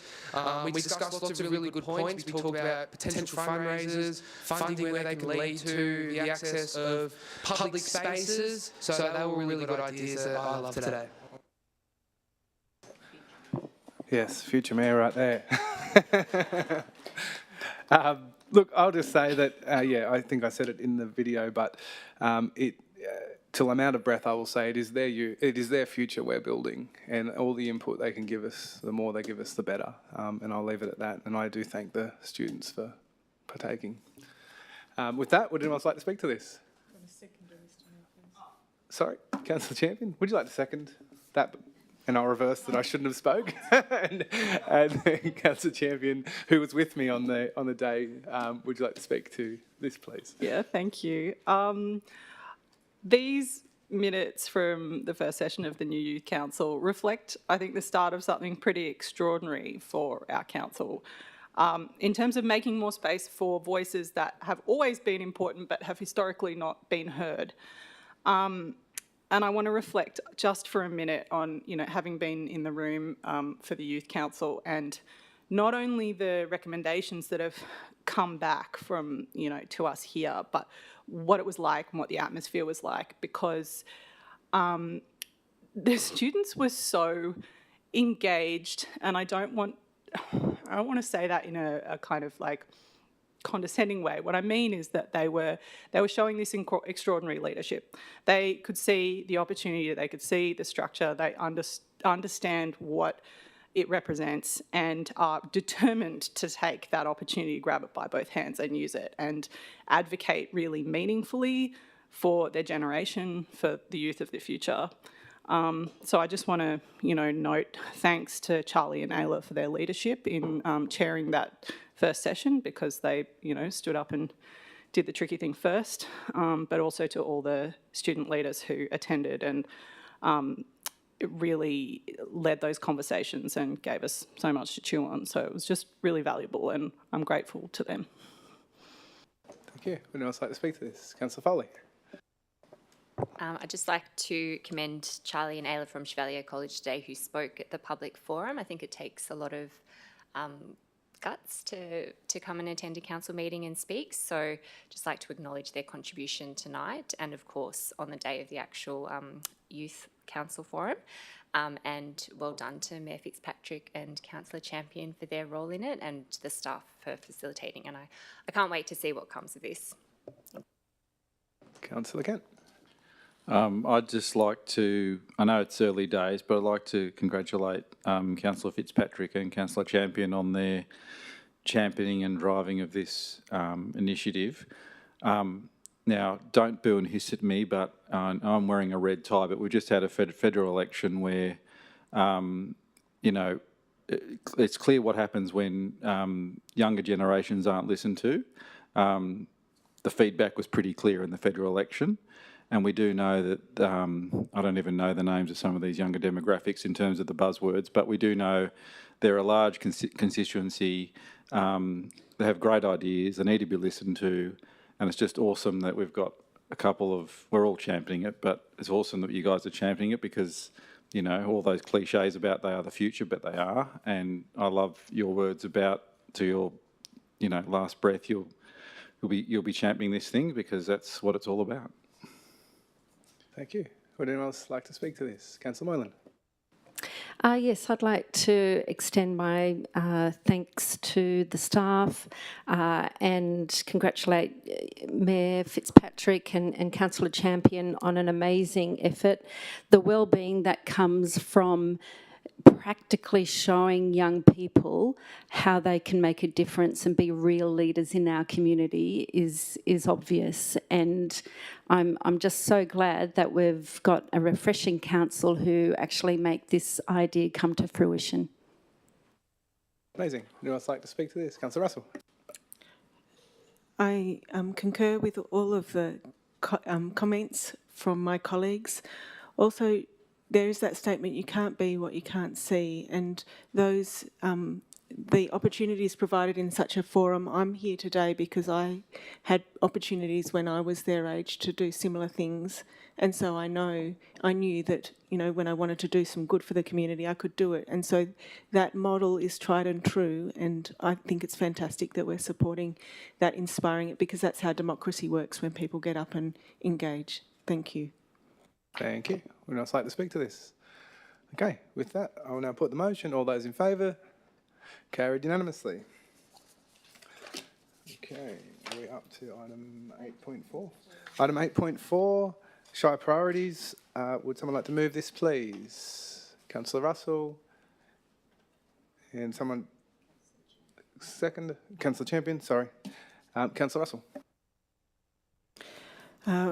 There's no question that we need this document circulated to our all the people who are in positions to provide us with grants as soon as possible. There are some amazing projects in it, and I look forward to.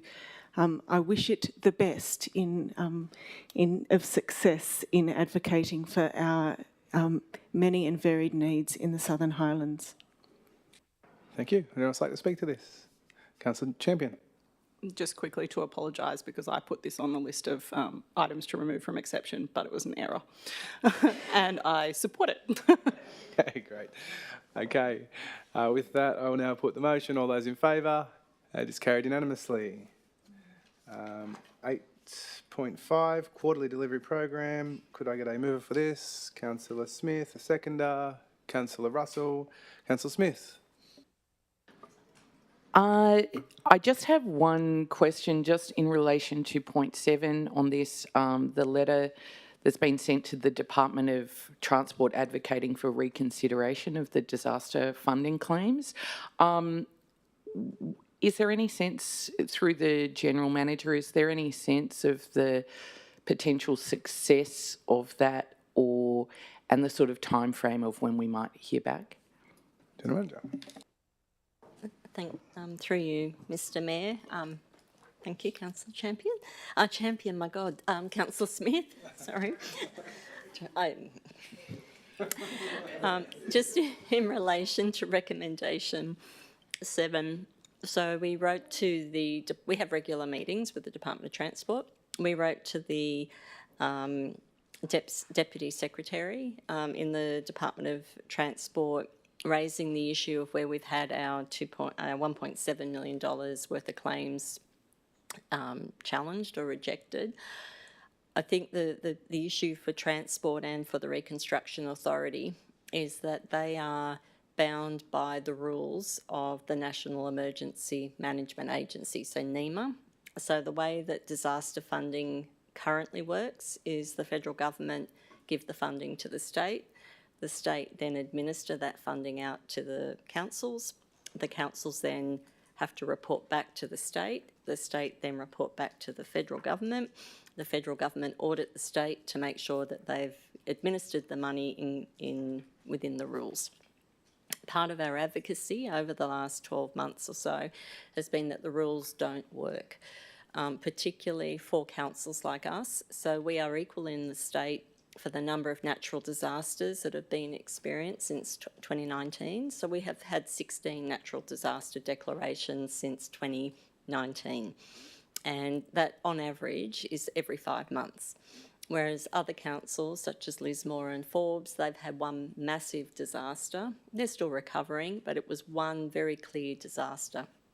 The challenge for councils like us, which is acknowledged by Transport and acknowledged by RA, Reconstruction Authority, is that we have to have proof that the damage that we are claiming for was caused by that specific event. So the challenge for us is where we have extreme storms or weather, rain, floods, unless we have a definitive assessment of the condition of that piece of road or that piece of drainage or that piece of footpath, it is very difficult for us to say, well, that particular event caused that particular piece of damage.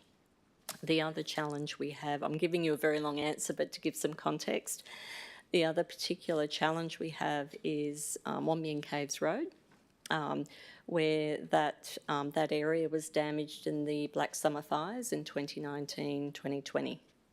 We then had the severe rain events of 2022. And so what happened, because of the fires, the tree roots that were holding embankments or holding the side of the mountain, basically, were removed. So when the floods came through, it destabilised, which has meant that we've seen a lot more slips and slides.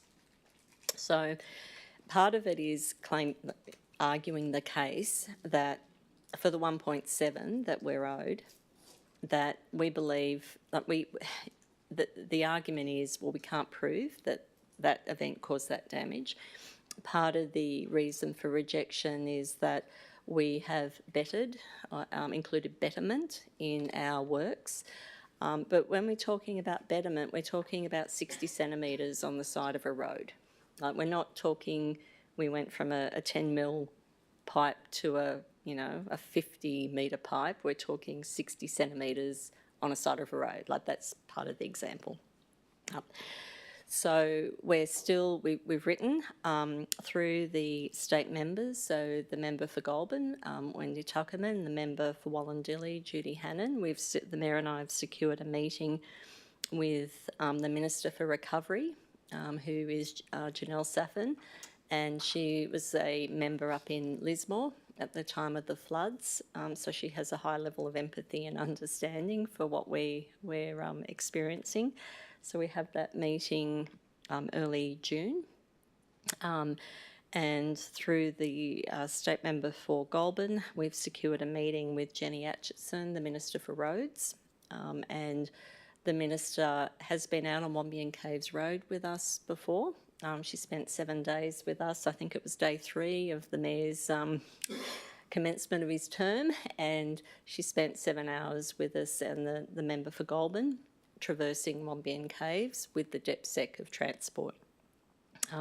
So we've secured a meeting with her again in early June. With Wombian Caves Road, we have been working, I'd say, constructively with Transport. Part of the issue for Wombian Caves is that it is a long road. There are millions and millions of dollars, and we need to do detailed investigation work to assess that. and we have asked the Department of Transport for $300,000 to undertake that geotech work. And we've had a positive response to that, and I'm hopeful we'll actually have a formalised response in the next couple of days. So that's through the Minister for Roads. But with the 1.7, I think it will, we'll see when we receive a formal response, but I think it will become a matter to advocate, the council needs to advocate to the Minister. The other thing I would say is the Mayor and I met with the new federal member for Whitlam, Carol Berry, the other week, and again talked with her about the NEMA, the federal government funding, and the complexity and the bureaucracy and the challenges again for us. And she was, I'd have to say, very, very new, but very receptive to the issues. So a long answer, but just a bit of context. We are not alone in this. 2 weeks ago, I think, the Mayor and I were at a regional rural forum. There were 4 mayors who addressed, I think there were 200 people in the room. The Mayor of Lismore, the Deputy Mayor of Forbes, the Mayor of Eurobodalla, and I've forgotten the other mayor, out near Orange, I think. And they all talked about the same issues that we're having with the councils that they're at, and some of the challenges around funding, securing funding, and the bureaucracy. There was a review that was done, the Colvin review, and as a result of that, there will be changes from the 1st of July.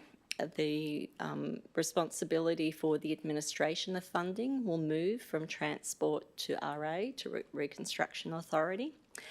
And part of that review, so the governments are listening, but it's a process, but part of those reviews are streamlining the bureaucracy, making it easier for councils to claim and to report, and also setting up a task force of how that can be achieved, and a stronger partnership with NEMA.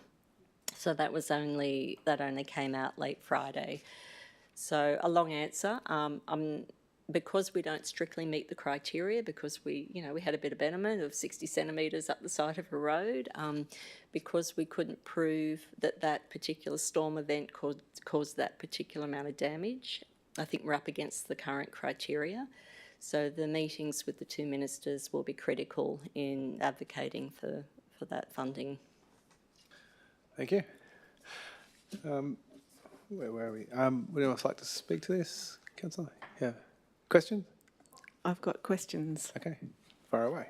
So my first question is, noting that Council's minimum working capital position is 5.8 million and currently forecast to be 6.13 million as at 30th of June 2025, does this current working capital position include the assumption that the New South Wales Government will repay the rejected claims of 2.26 million, leaving us with a working capital position of 3.87 million? General Manager. Through you, Mr. Mayor. So the working capital is there for this very reason.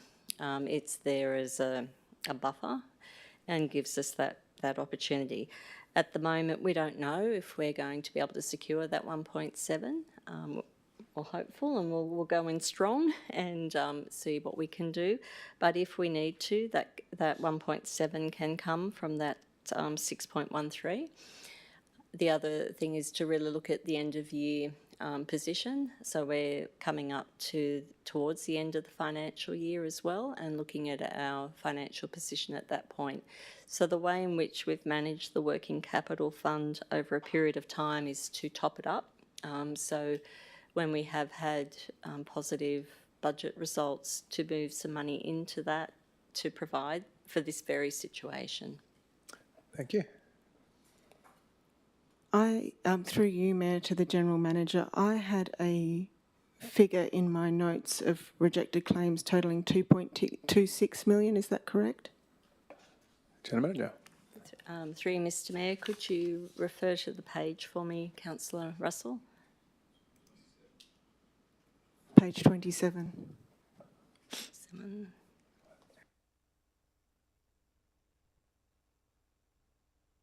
The bottom of 27.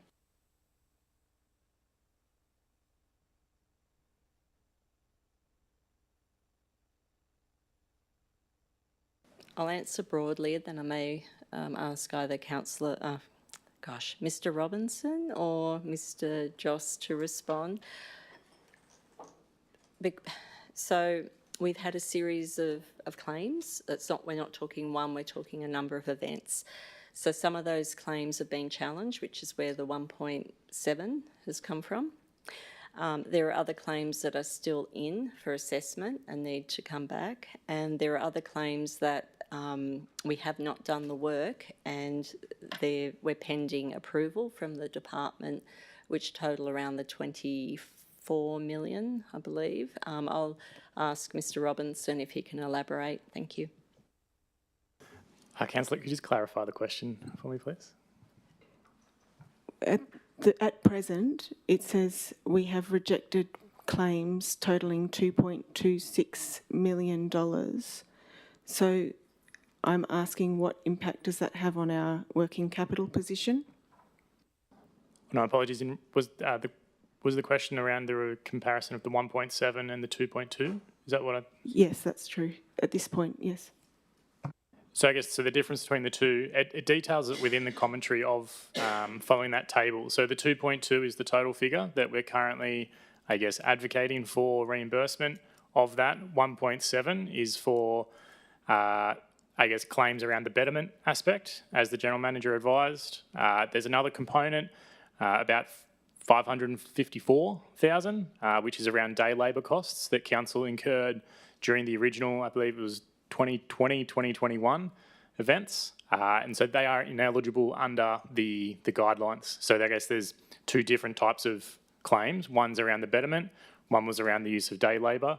However, it is to be noted that of that 554, 77,000 was related to day labour costs as a result of repairing damage to roads in Burrowang from the detour. And so that was a secondary sort of flow on from the closure of the Illawarra Highway. So we're quite confident that the 77,000 will be reimbursed. I think it is, it's looking, less certain around the remaining day labour costs. However, we are quite confident around the remaining 1.7 million for the betterment, because part of it is the argument of if the dirt road has become a quagmire, you can't replace it by just adding more dirt to the road. And so then it becomes a bit of an argument around how do you restore function to the road without just adding more dirt to the road. And so that's what we're currently working through with Transport. Thank you. So through you, Mayor, to the General Manager. So in regards to the implication for working capital, if that current expense isn't there, what implications does that have for our working capital position that's currently forecast for 30th of June 2025, and it's still up in the air? General Manager. Yeah. So at the moment, we currently have a forecast of 6.13. The working capital is set at 5.8, and as I mentioned before, the end of financial year, we also look at where we land at that point in time. So I'll ask Mr. Joss, who's acting CFO, to assist you further. Thank you. Thank you, General Manager. So I guess to clarify, if we don't recoup that funding, there is a possibility it's going to impact our working capital position. But at this point in time, it's impossible to estimate what that impact will be because it's dependent on our position at the end of financial year. Thank you. Thank you. Through you, Mayor, to the General Manager, in the relation to the Mossvale Aquatics Centre, what does reflect the accounting treatment of contractual arrangement with contractor having a net general revenue impact of 570,000 mean? General Manager. Through you, Mr. Mayor, I'll ask Mr. Joss to give the non-accountant response to you. I'll do my best. So what this means is we've updated the accounting treatment on that budget. So what it was is we treated the operations of the Mossvale Aquatics Centre as our income and our expenditure. The more accurate treatment is that it's a contract cost and it's operated by an independent contractor. And so this budget adjustment recognises that, and that remainder amount is just the net of that difference. Thank you. Councillor Russell. Thank you. In regards to the, has the reallocation of funds for salaries from the water and sewage funds to the general fund been reviewed by ARIC? General Manager. Through Mr Mayor, again, I will ask Mr Joss to respond to your concerns around that. Thanks, councillor. Thank you, General Manager. So that movement and reallocation of funds has been discussed with the Audit Office of New South Wales, and we've received advice that there's no issue implementing that. At this stage, it's a budget adjustment, so they can't provide formal advice as the remit of the Audit Office is on our actuals. But the conversations with them is there's no issue with it, but it's something that's going to be reviewed end of financial year through the end of financial year audit process.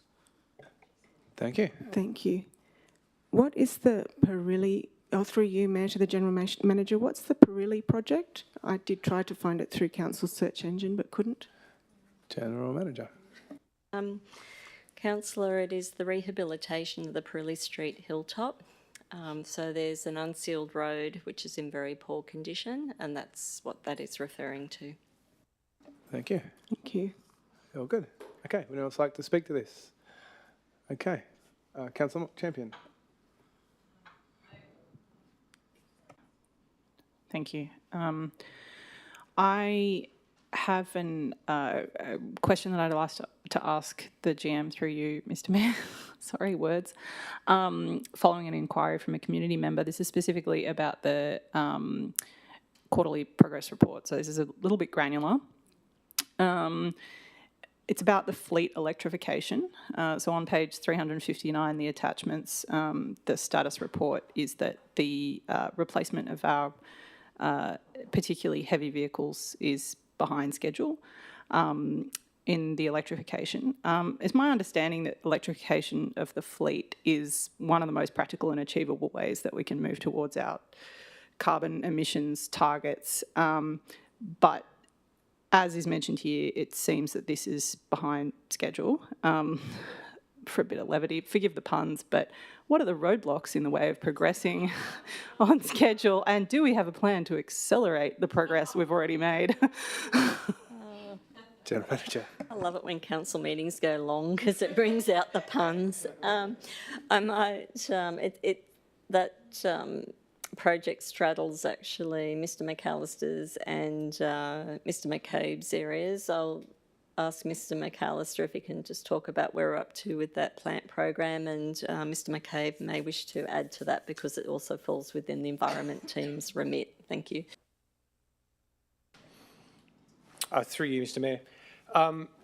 In regards to, I guess, the general plant replacement program, we're actually taking a phased and, I guess, strategic view in how we move forward, making sure that we have, I guess, detailed specifications on the plant that we require, not only now, but will, given the length the plant lasts, will actually take us through into the future. So we're doing that process at the moment, which will then enable us to speed up the process of actually purchasing and replacing. In regards to electrification of the fleet, every time we're replacing a vehicle, we're looking at what opportunity that provides us. So there are numerous opportunities in particularly light fleet type arrangements, predominantly in passenger type cars. The ute and light kind of truck market is really just coming to the forefront now. Some of our larger infrastructure or vehicles, plant, there's certainly not that commercial offering, certainly not at a price point where we can actually really start to invest in it. But some of the exciting areas where the team are starting to look at alternate options is through, I'm going to say, subsidiary plant items like mowers, instead of going for a combustion engine, going to it for an electric engine. And we've had a number of those plant items start to filter through to the fleet. Early days in the sense of their longevity and use, but it certainly seems positive. Thank you. Would anyone else like to speak to this? Councillor Smith, would you like a right of reply? With that, I'll now put the motion. All those in favour? That is carried unanimously. Okay, 8.6, cemetery policy. Could I have a mover for this, please? Councillor Russell. And a seconder? Councillor Foley. Councillor Russell. I have a question for staff on this. Through you, Mayor, to the General Manager, has the ability to put aside space for natural burials been assessed in any of our existing cemeteries? General Manager. Yes, thank you, Mr Mayor. And yes, yes, I might ask Mr McAllister, it's your cemeteries are in your domain. I understand we do have natural burials in some of our cemeteries, and Mr McAllister can elaborate on that. Through you, Mr Mayor. Yes, we operate a number of cemeteries across the Shire. We have the ability for natural burials to actually occur within the Bundanoon, Berrima and Penrose cemeteries. However, I guess they do operate very similar to a standard burial where it requires the acquiring of a burial allotment and an interment right. Through you, Mayor, to the General Manager, what was the reasoning for taking natural burials out of the option for natural burials out of the policy? General Manager. Through you, Mr Mayor. Mr Robinson. Thank you, General Manager. Through you, Mr Mayor. The purpose of taking it out of the policy was simply to consolidate the policy and provide a more concise policy and management for the cemeteries. Natural burials can come in a number of different forms and expectations, ranging from like unmarked graves without any headstones in a wilderness area amongst trees. Council's current offering is simply the use of an existing one of our essentially allocated burial allotments for interment without a coffin. So I think in terms of natural burials, in my mind, it's not what is normally envisaged when one thinks classical natural burials. But I do note that in our policy it explicitly states no natural burials are offered, which upon reflection is not necessarily the truest statement. There is a form of natural burial offered at the 3 cemeteries that Director Service and Project Delivery mentioned. Thank you. Any further questions, Councillor? I don't have any questions, but I'm happy to speak to it now. Yes? Go ahead. I note that this is going out on public exhibition. Natural burials are a more environmentally friendly and cost-effective way for some people to manage the expensive process that can be the funeral rites. I would hope that I would expect that we may get submissions in there and that we will be able to incorporate that back in, but perhaps considering a more detailed description of forms and expectations, as the council officer suggested.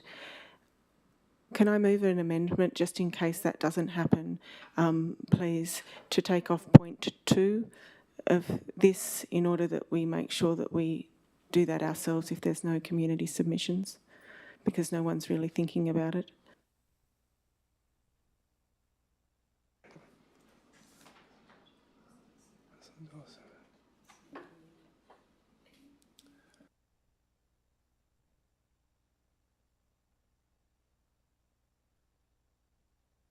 Okay. Would you like a further report to be brought instead? Is that easier? Yeah. Thank you. Yep. Okay.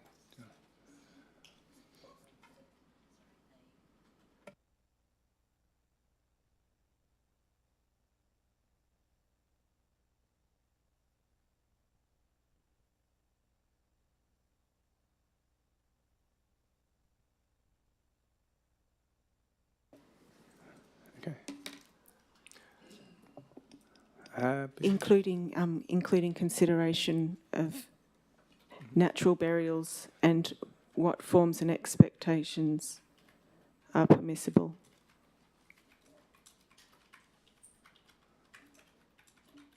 So while this is happening, so someone can fill me in, does a natural burial mean you're not buried in a coffin? Yeah, okay. Sorry, I've never heard of it. Fundamentally, it's about the burial being done in a way that doesn't inhibit the natural, process of decomposition? Yeah. But obviously that can be done itself in a number of different ways and forms. Okay, thank you. Otherwise, good? Councillor Russell? Maybe change consideration to definition. Okay.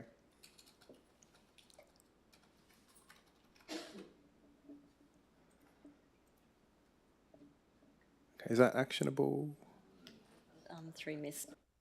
Just clarify where you have the words "and what forms of expectation are permissible." What could you just clarify? That will assist us when we report back. Thank you, General Manager. Sorry, I was working off the officer's words. Including definition of natural burials and just take out "and what forms of expectation." So leave "are permissible," yep, and take out "and what forms of expectations." That's right. Okay, are we good with that? Yep. Nearly there. Nearly there. Including a definition of what natural burials are permissible. Okay, great. Could I get a seconder for this, please? Councillor Foley. Councillor Russell, would you like to speak to this? I'm happy to put that to the vote. Okay, would anyone else like to speak? Okay. With that, I will now put the motion. All those in favour? Carried unanimously.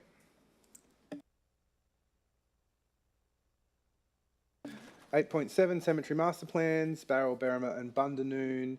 Could I have a mover for this, please? Councillor Foley, a seconder. Councillor Farrell. Councillor Foley. Okay, would anyone else like to speak to this? Okay, with that, I will put the motion. All those in favour? That is carried unanimously. 8.8 Procurement and Contract Policy, Draft for Public Exhibition. Could I have a mover for this, please? Councillor Moylan, can I have a seconder? Councillor Duffy. Councillor Moylan. Thank you, Mr Mayor. I'd like to move this with a change.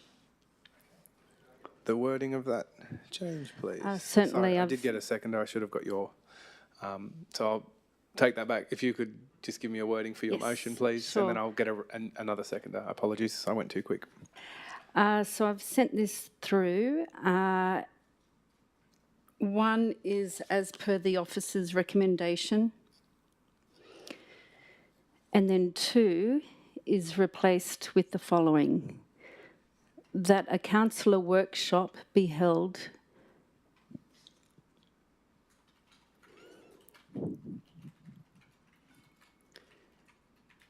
during the exhibition period,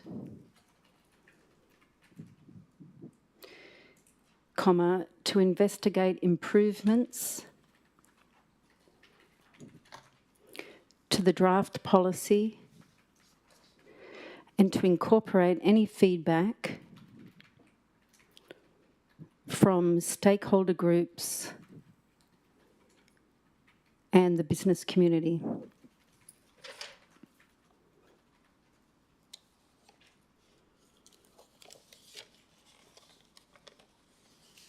That wording's good there? Yes, thank you very much. Okay, so Councillor Moylan has moved a motion with a change. Could I have a seconder for this, please? Councillor Champion. Councillor Moylan. Thank you. So we have got a lot of momentum in this space, which I'm really happy to see. And I want to thank the staff firstly for putting this out. There's a lot of goodwill in this policy and a definite message of working with the local economy and business more closely, which I'm thrilled to see. We've also got a lot of momentum from the business chambers. They're fully engaged, and this is a great era, the start of a new era with a new council in how we work with the local economy.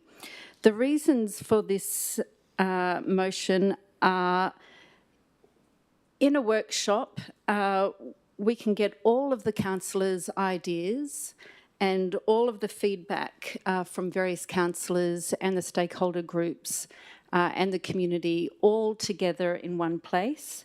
I really want to make sure that this draft policy is meaningful. It is, as we've heard, a direct lever to a positive impact on the local economy, which means it's better for the local businesses, creates more local jobs, and is therefore better for our families and constituents of the Shire. So I really do want to make sure that we get everybody's idea in one place without risking the overall timeframes. It's within the 28-day period, and it's a genuine effort to get the best policy forward for our local economy. Thank you. Would anyone else like to speak to this? Councillor Duffy. I'd like to make an amendment. Is this now or after? Yeah, if you give me your wording. Yep. So point 1 is fine, point 2 is fine, and then adding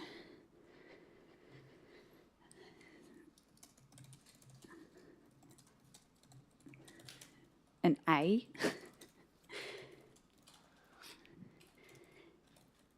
Section 4.10 of the procurement policy be amended to allow procurements between 50,000 and 150,000 using a council established panel to proceed without a dedicated probity advisor with release of the purchase order subject to final review by the procurement team. Do you want to just go again? Does this go from with a dedicated again? Just slower? Oh, without a dedicated probity advisor.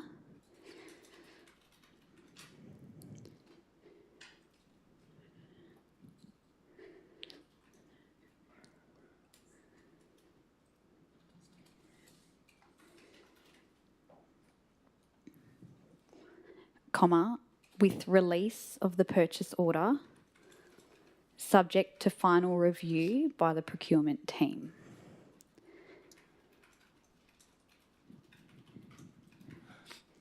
And then point 3. Yeah. I'm a little bit confused because are we taking away Councillor Moylan's amendment and then doing Councillor Duffy's No, amendment? so we're in Councillor Moylan's motion, and we're just Councillor Duffy's moving an amendment. I'm about to ask if Councillor Moylan will accept that. If she doesn't, we would go to a debate. Right, okay. And excuse me, Mr. Mayor, point of order, could we remind councillors to go through yourself as the mayor when asking questions? We sure can. Thank you, Councillor Moylan.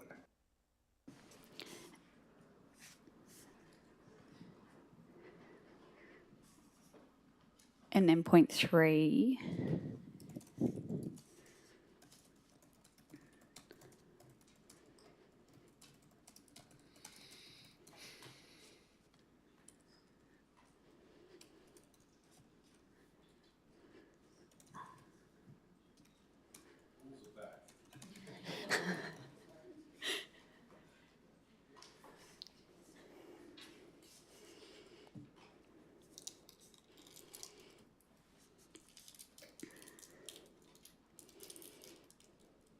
Oh, sorry. Request the general manager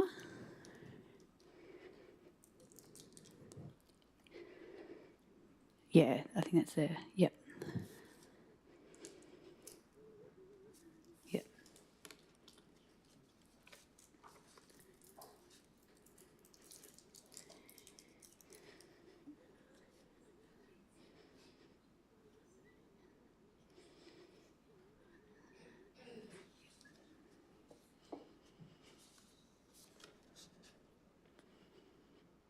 Yes, General Manager. Councillor Duffy, just to assist us. So point 1 of the recommendations, council endorse the draft sustainable procurement policy, And then where we've got a section 4.10 of the procurement policy, is your intention to amend the draft policy ahead of exhibiting? Yes. Okay. Could I suggest, if that's the case, that number 1 become that council endorse, so that sentence, with the following amendment made prior to exhibition, and then we just drop in a section 4.10? Yep. And then 2 would be 2 and 3 would be 3? Yep.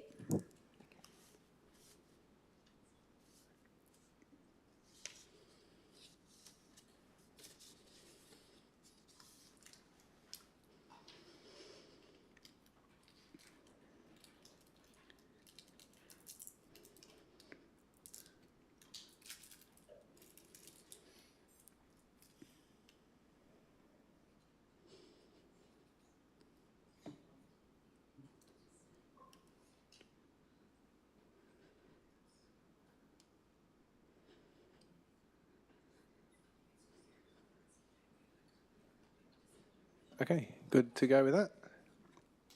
Okay, Councillor Moylan, are you happy with this amendment in yours? It's just yes or no is fine. Partly. Okay, that's okay. Well, look, we'll just put it to a vote. So could I get a seconder for this? Councillor Farrell, Councillor Duffy. Thank you. What a great privilege to be able to set strategic direction for the sustainable procurement and contract policy. There's so much as councillors we cannot do. However, this is something we can do and make a direct impact with. I've proposed 2 changes to this policy, which I believe will have a direct positive impact on our community. First, I have proposed to add an item for procurement activities between 50 and 150,000. If a contractor can be chosen from an established council panel contract, the same probity controls are adopted for procurement under $50,000. This is in the interest of project delivery efficiency and removing red tape where there is an established panel contract in place. There are rigorous checks undertaken to be a contractor on one of council's contract panels. As the current policy sits, any procurement over 50,000 has to have an enormous amount of additional work undertaken by staff to be able to initiate a contract. Given the value of today's dollar, many basic low-risk works exceed $50,000. Increasing this threshold to $150,000 does not increase council's risk, but instead will increase efficiency of procurement and delivery. It also brings Wingecarribee in line with most other neighbouring councils' practices. Increasing this threshold will stop already accredited suppliers having to double bid for contracts, once when they bid for the panel contract and a second time when they need to go through a separate bid process required under the probity requirements. They are already on an established panel contract with council and have already gone through rigorous checks to get onto that panel. The second change is in relation to a proposal in the policy report on page 40 of the meeting agenda, which under the social and Indigenous procurement engagement, it recommends $20,000 is spent to subscribe to Supply Nation. Given the small number of Indigenous businesses in our area, I believe it is in the interest of sound financial management that we do not pursue the $20,000 subscription to Supply Nation as outlined in the report. Thank you. Would anyone else like to speak to this amendment? Councillor Kent. So we're talking to the full thing now? Just to the amendment. Just to to Councillor Duffy's? Two points, correct. Yep. So really a question through you, Mr Mayor, to the General Manager. In terms of the Supply Nations subscription, whilst I acknowledge currently we have a small number of local Indigenous businesses, can you please outline, I'm assuming we've had this subscription previously, and can you please outline the benefits of the subscription beyond the fact that we have a small number of local Indigenous suppliers? General Manager. Thank you, Mr Mayor. I'll ask the Acting CFO to outline the benefits or the offering. Thank you, General Manager. So your council hasn't previously had a subscription to this service. So the benefits of this is that it gives us a membership to a pretty much industry leader for procurement activities for First Nations. And it's also a commitment two-way that council will deliver certain outcomes with the support from that industry. We also get access to all the data they provide. And the mission there is that it helps us really deliver more holistic outcomes. So it's not just the tick box at the end of the procurement process, but it's about engaging through the whole supply chain and delivering positive outcomes. So. Thank you. Any further questions? Thank you for that explanation. So further question through you, Mr Mayor, to the General Manager. So it's more than, by the sound of it, it's more than just a subscription, like a subscription to a magazine or anything else.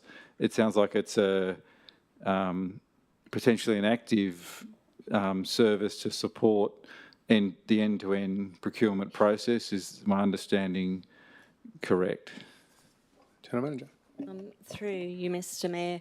So it's, yes, it's a bit more than that. So as a member of Supply Nation, they will help match or access particular suppliers or businesses, support in terms of policy and development, review procurement spend and forecast future procurement opportunities.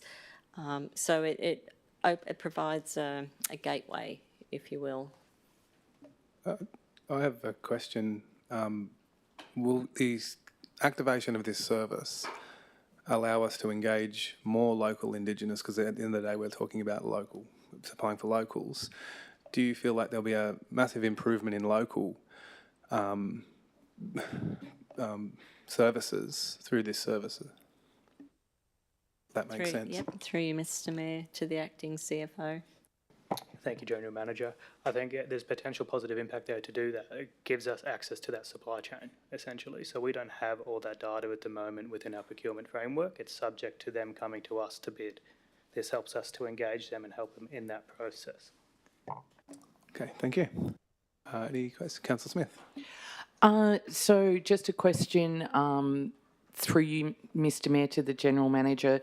So I note that at this point there are no immediate budget implications in this policy, so we're not actually agreeing to whether we sign up to the Supply Nation subscription or not. Is that correct? Manager. Through you, Mr. Mayor, it's simply to flag that that's an opportunity. Again, it will be dependent on the final policy and the feedback we receive from the community and the feedback that we receive from the councillors. Thank you. Would anyone else like to speak to this? Councillor Champion. Yeah, thank you.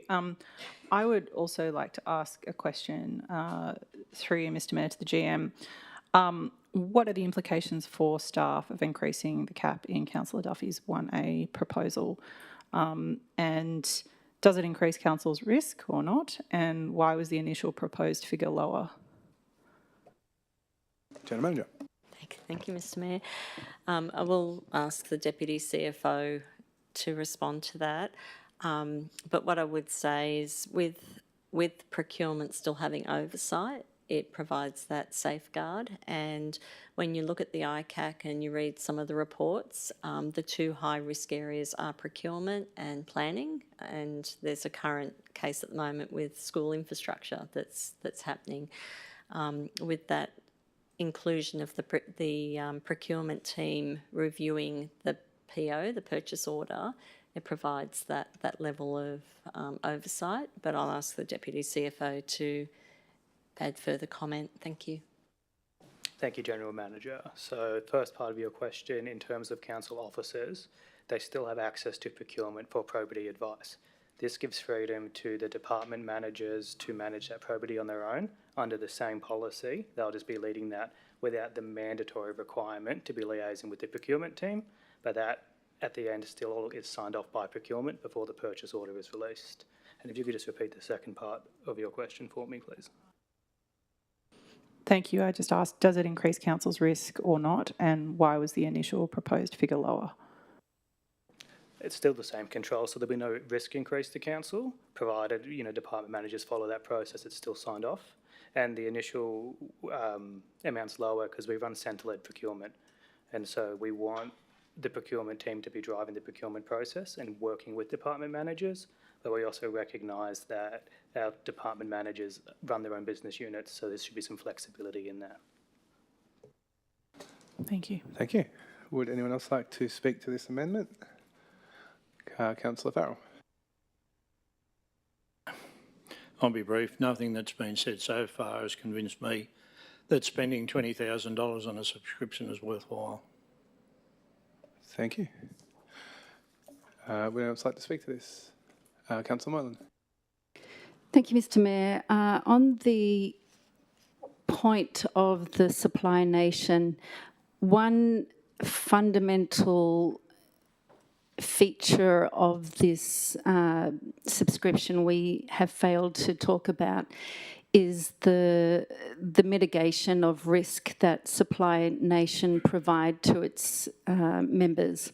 In particular, it's well known that there is a lot of risk associated with engaging with First Nations suppliers who might not actually be First Nations suppliers.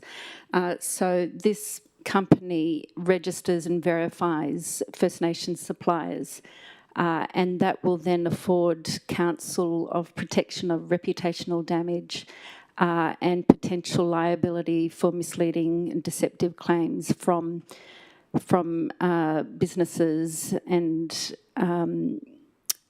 these liabilities may well outweigh the $22,000 subscription fee.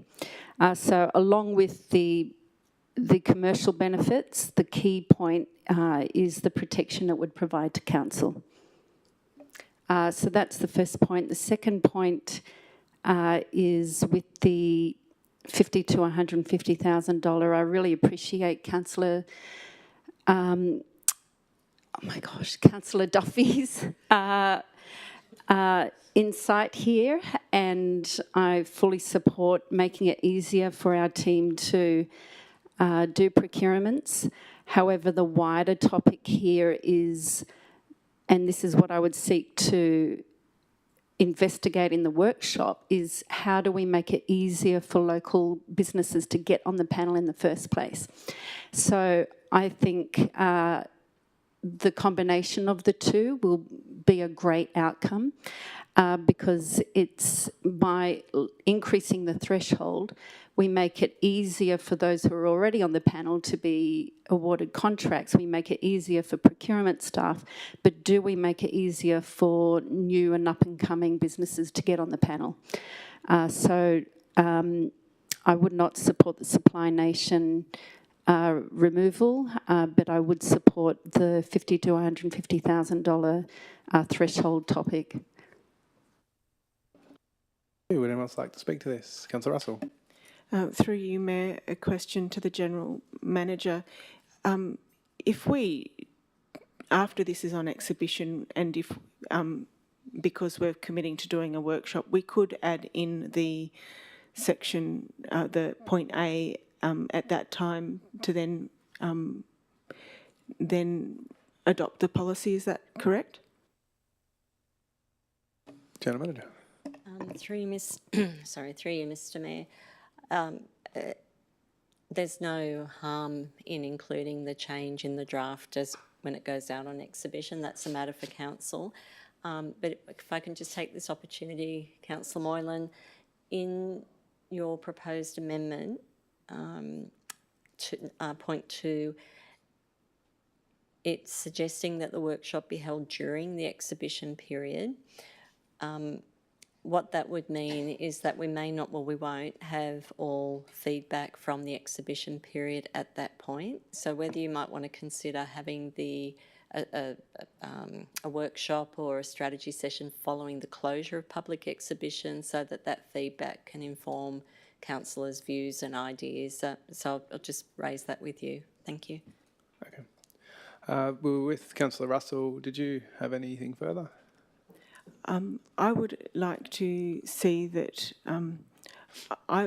because there's an option to put this section in and the discussion about Supply Nation, there seems to be a range of issues involved with this. I see no harm in putting this out to public exhibition for the community feedback, for our First Nations community feedback and broader community feedback about whether we include that.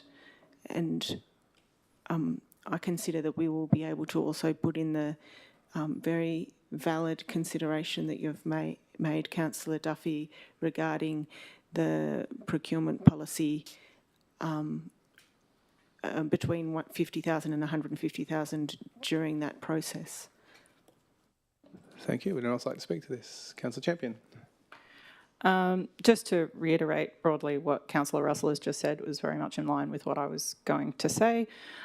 Specifically, I don't think that this is the right amendment at the moment, because I would really like to see Supply Nation membership in the version that goes to exhibition, not necessarily because I'm committed to seeing it in the final policy, although I think that it has merit, and I would genuinely like to hear back from relevant stakeholders, particularly First Nations community and suppliers, if they want to give feedback. But yeah, broadly with the community, and just to reach out to the people who will be most affected by this decision, because they may have pros, cons, information that we haven't considered here. Thank you. Councillor Foley. In the policy objective 2.7, Indigenous engagement, it does say that council is committed to engaging with local Indigenous businesses. Is that in any way dependent on the Supply Nation subscription? General Manager. Sorry, through you, Mr Mayor, no. Yeah. Anything further, Councillor Foley? Okay. Who moved this? Councillor Moylan, would you like your right of reply? Apologies. We're in the amendment. It's getting late. Would anyone else like to speak to this amendment? I think everyone's... would you like your right of reply? Councillor Duffy? No. Okay, with that, I will now put the amendment. All those in favour? We have Councillor Fitzpatrick, Councillor Duffy, Councillor Farrell, Councillor Foley. All those against? We have Councillor Champion, Councillor Kent, Councillor Moylan, Councillor Russell, Councillor Smith. That is lost. So we are now back to the original motion that is Councillor Moylan's. I'll just wait till that's on screen.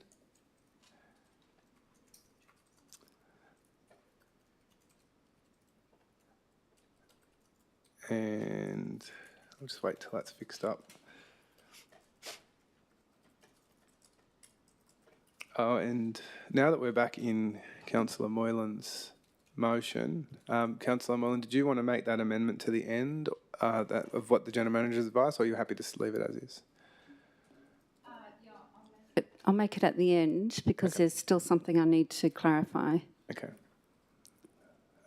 General governance, does that have to be seconded, or is that if we... So it's okay to put in that small change? Okay.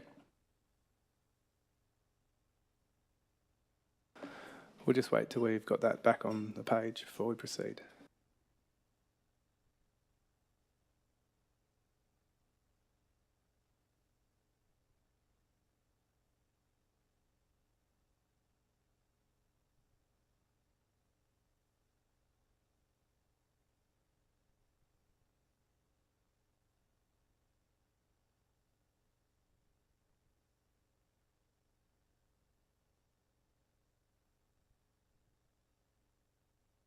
And are you happy to call it a strategy session to be in line with what we've got, Councillor Moylan? Yes, yeah, one of our Wednesday sessions. Okay, strategy session, okay. Okay. But while we're there, Yep. I want to make sure that the policy isn't endorsed before we have the strategy session. Would that be the case, General Manager? Okay, that'll be the case. Great. Yep. Thank you. Okay. The words... sorry.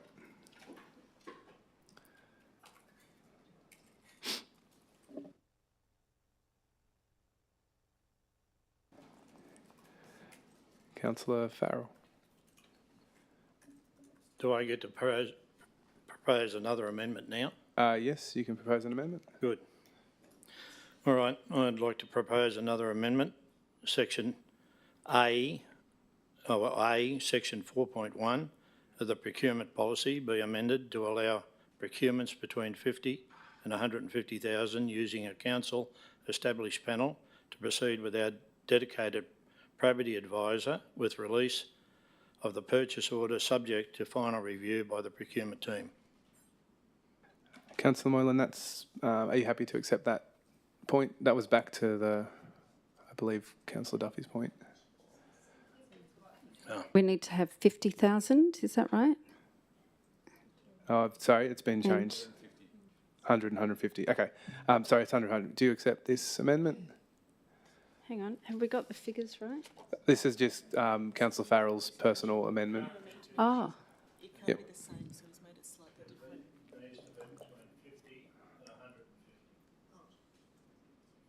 Okay. Yeah, 50. Yeah, Okay. that's it. Happy with that? Yes. Okay. Great.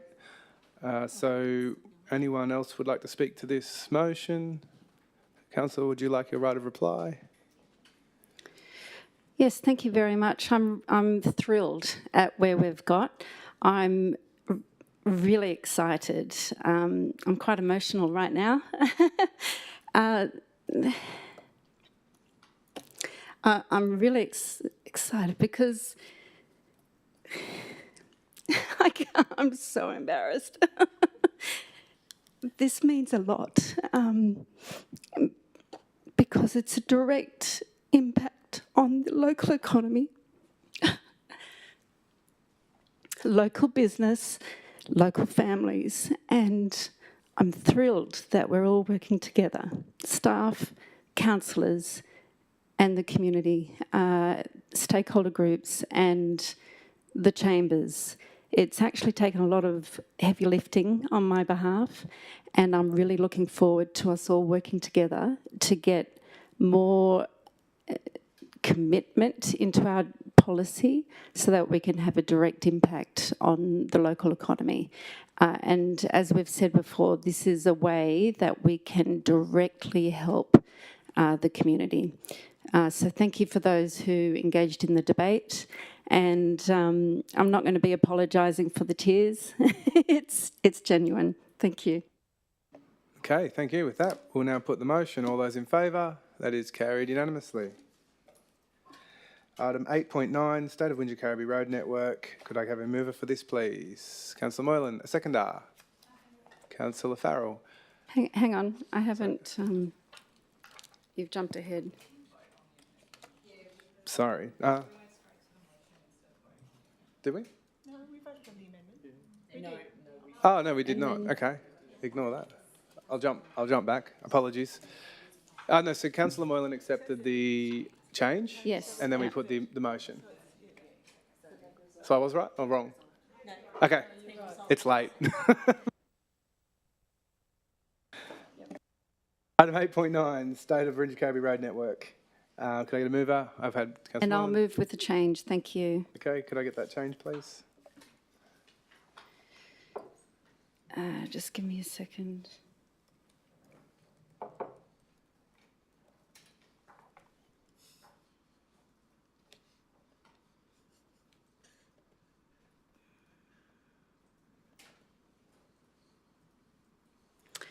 Okay, that, and I've already sent it to the staff. I move that 1, Council receive and note this report.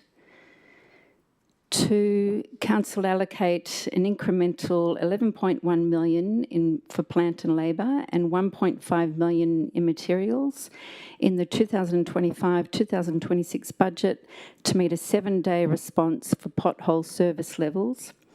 And 3, Council review the Section 7.11 Developer Contribution Plan to assist raising the required funds. General Manager, at 11.1 million, it has significant financial implications. I don't really know. Yeah. Have you got any commentary on this? Because I don't know that it's as simple as just implementing 11.1 million in our current budget. And I'll call on the Deputy CFO in a minute. The draft budget and operational plan have been out on exhibition. It has just yesterday, submissions closed. So the staff, the team are currently reviewing those submissions with the view to preparing advice and a report to Council. If the councils have a mind to look at this, we would need to include that in the final report back to Council on the 25-26 budget, because at the moment, and Mr Joss will be able to assist, at the moment the budget is pretty much break even.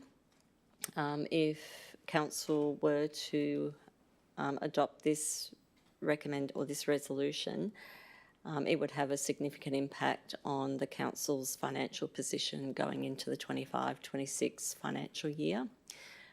So my suggestion would be that that this would be considered at the time the council considers community feedback and has the draft budget before you, and whether or not you wish to then support that.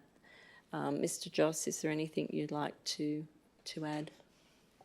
I'll just confirm that the budget is essentially a balanced budget. There's about 90 grand surplus, that's it.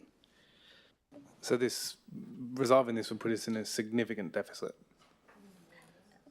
Through Mr. Mayor, potentially. So I think it would be more prudent to consider this at the time when council considers the draft budget for 25-26 when it comes back to you, and that's due to come back to you at the June council meeting, and then you'll have a fully informed view.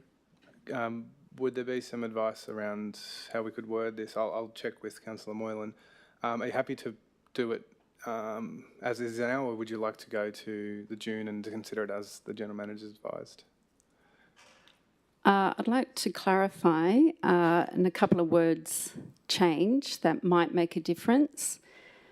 So council reallocate an incremental 11.1 million, etc., so that it's a moving of money from one line to go to roads.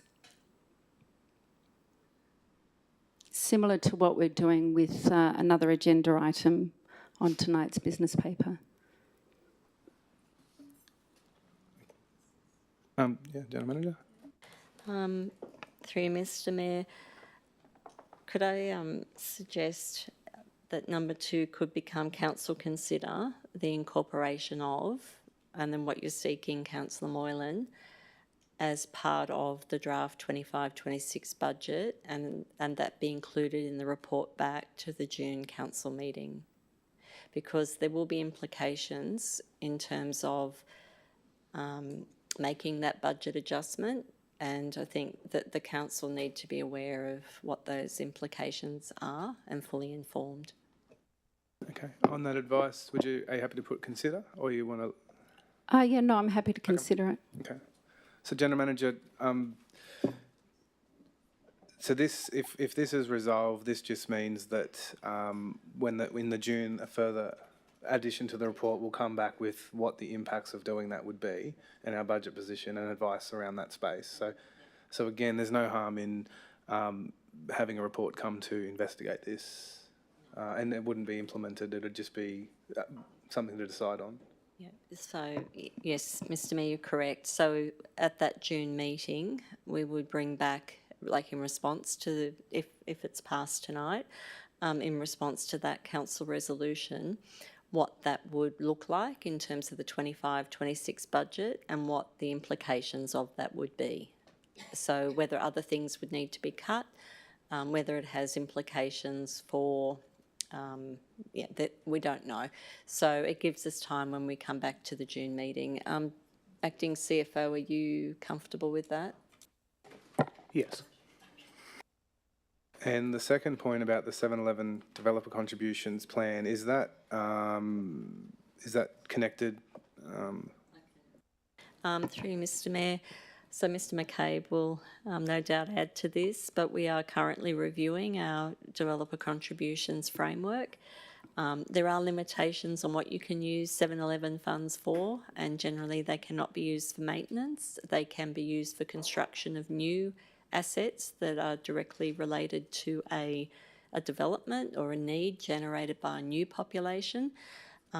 And generally where an asset exists but there's a need to augment that asset because of increased population, apportionment to council has to be made as well, and then that's supplemented by the developer contribution. Mr. McCabe, would you like to add? Thank you. For you, General Manager, not only is it 7-Eleven contributions, but it's also 712 and also Section 64 contributions under the Local Government Act. They are proposed for review in the operational plan 25-26, so it's already there. So if you adopt that next month, away we go. And I believe for 712s, that's the first priority, and we might even be engaging with council in June on that particular plan, the 712 plan.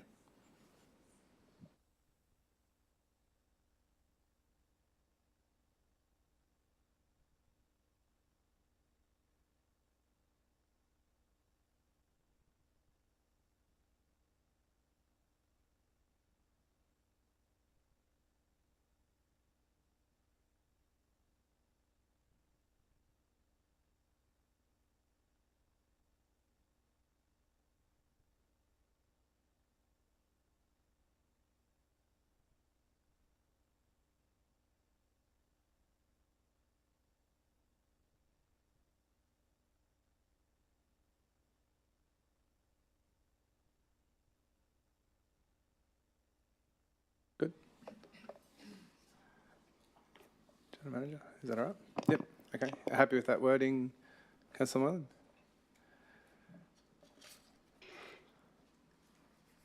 Yes, and I'll add to point number 3. So taking Mr McCabe's advice, add 7 after section 7.11, comma section 7.12 and section 64.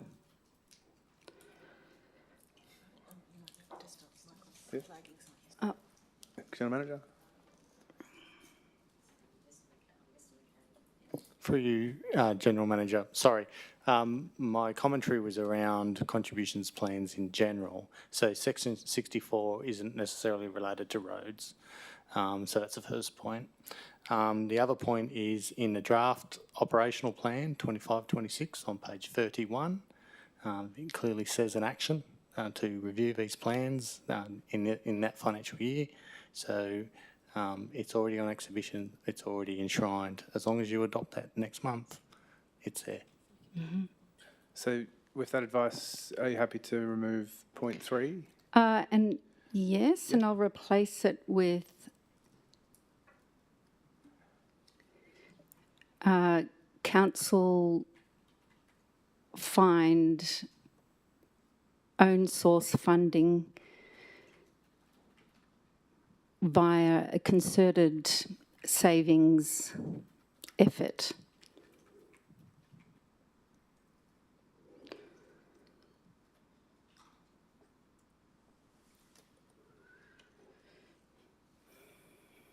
Okay. Would I get a seconder on this, please? Councillor Russell. Councillor Moyle. Thank you, Mr Mayor. Roads have been a top priority for this Shire for the last 8 years. In both of the surveys, it was the #1 priority. Secondly, roads is a priority in our community strategic plan. And thirdly, everywhere I go, people are talking to me about roads. We must do everything we can to better our local roads. Yes, it'll be difficult, but it is not insurmountable. And we can find savings. We've already got another agenda item on tonight's business paper, which is doing exactly what I'm seeking to do, reallocate funds from other areas to help our roads. And it's not lost on me that we've been talking about much grander plans tonight, quite easily, that are costing between $5 and $10 million. Yes, they come from a different budget bucket, but when we look at our finances holistically, this is something that we can control. We can control the reallocation of real money that we've got. We can't control speculative grants from federal government or state government. This is something that we can control, and we need to respond to the community's #1 priority. Thank you. Would anyone else like to speak to this? Councillor Kent. I strongly urge the councillors to reject this amendment. It's reckless, in my view.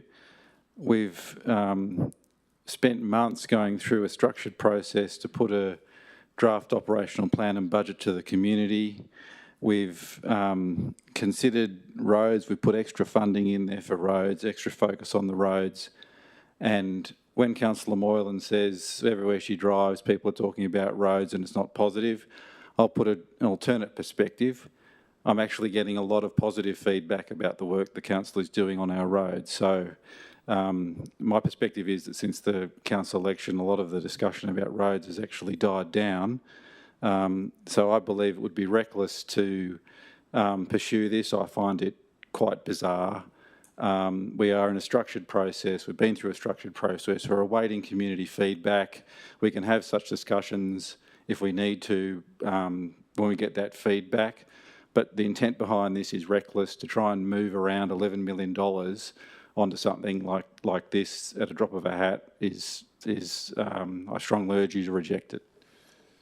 Thank you, Councillor. Would anyone else like to speak to this? Councillor Russell. I will. I would like to support this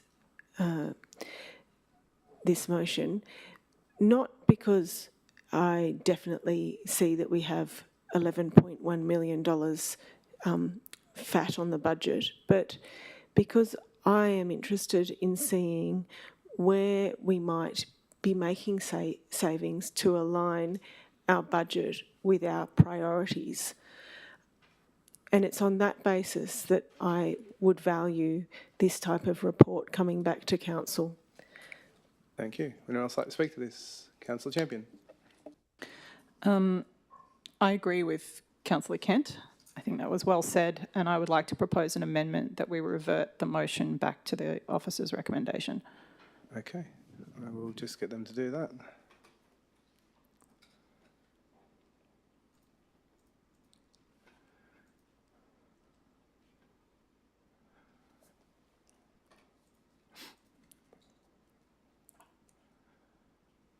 Okay, could I have a seconder for this? Councillor Smith. Councillor Champion. I don't have any more to say, thank you. Yeah, look, I support this amendment. I'm all for roads, but $11 million on potholes, I cannot see a world in which it doesn't put us in a severe deficit. Yeah, and if I was going to spend money on roads, on new roads versus potholes, there's a big balance. You'll have heard Sean speak a lot about a balance. So we're trying to do more roads, more new roads than only service potholes. It's a noble cause to try and do it, but yeah, it's irresponsible at this stage to try and shift that amount of money. So I support your amendment. Would anyone else like to speak to this amendment? Councillor Farrell. I concur with Councillor Champion and Kent on this. Okay. Would anyone else like to speak to this? Councillor Smith. I concur with the Mayor, Councillor Champion, Councillor Farrell and Councillor Kent. This is reckless in the extreme from council. We are council who have said we will be fiscally responsible. We have a lot of work to do. $11 million doesn't just come out of thin air. Okay, would anyone else like to speak to this? Okay, with that, I will. Would you like your right of reply? No, thank you. I will now move the amendment. All those in favour? Councillor Champion, Councillor Duffy, Councillor Farrell, Councillor Foley, Councillor Kent, Councillor Russell, Councillor Smith, Councillor Fitzpatrick. All those against? Councillor Moylan. Okay, the new motion. The motion is just the original motion. Would anyone else like to speak to this motion? Okay, Councillor Moylan, would you like your right of reply? Yes, please. I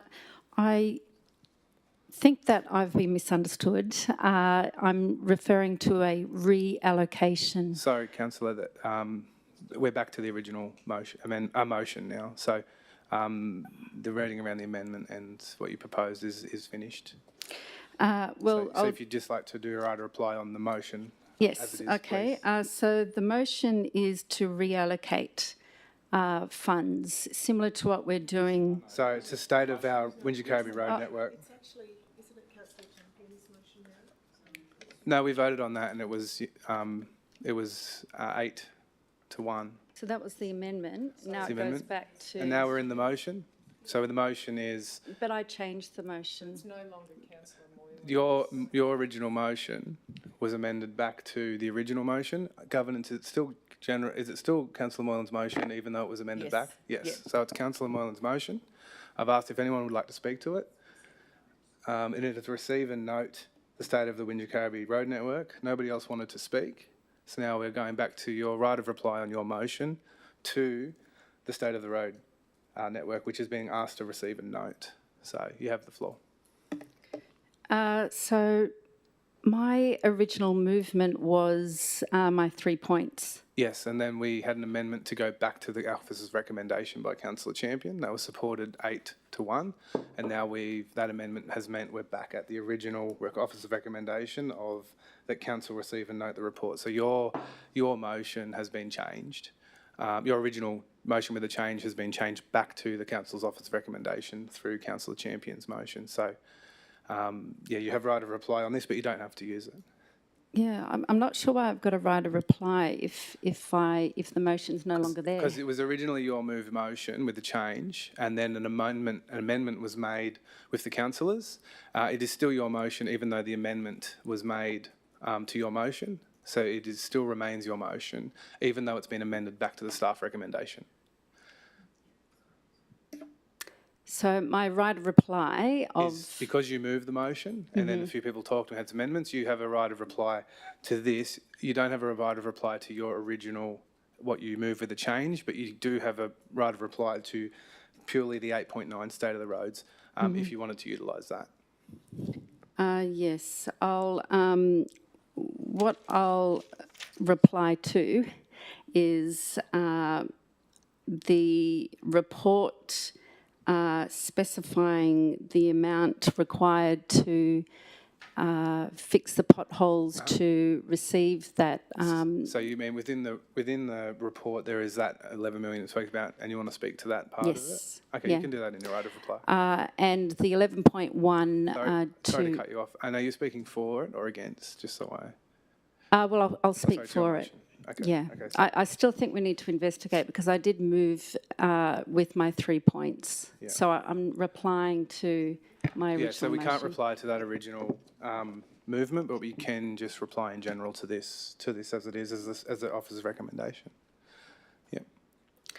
Okay, so as I was saying, the report specifies the sum of money needed to fix the potholes so that we can reach a service level that will satisfy the community of 7 days for responding to potholes. This is the #1 priority for this Shire for the last 8 years.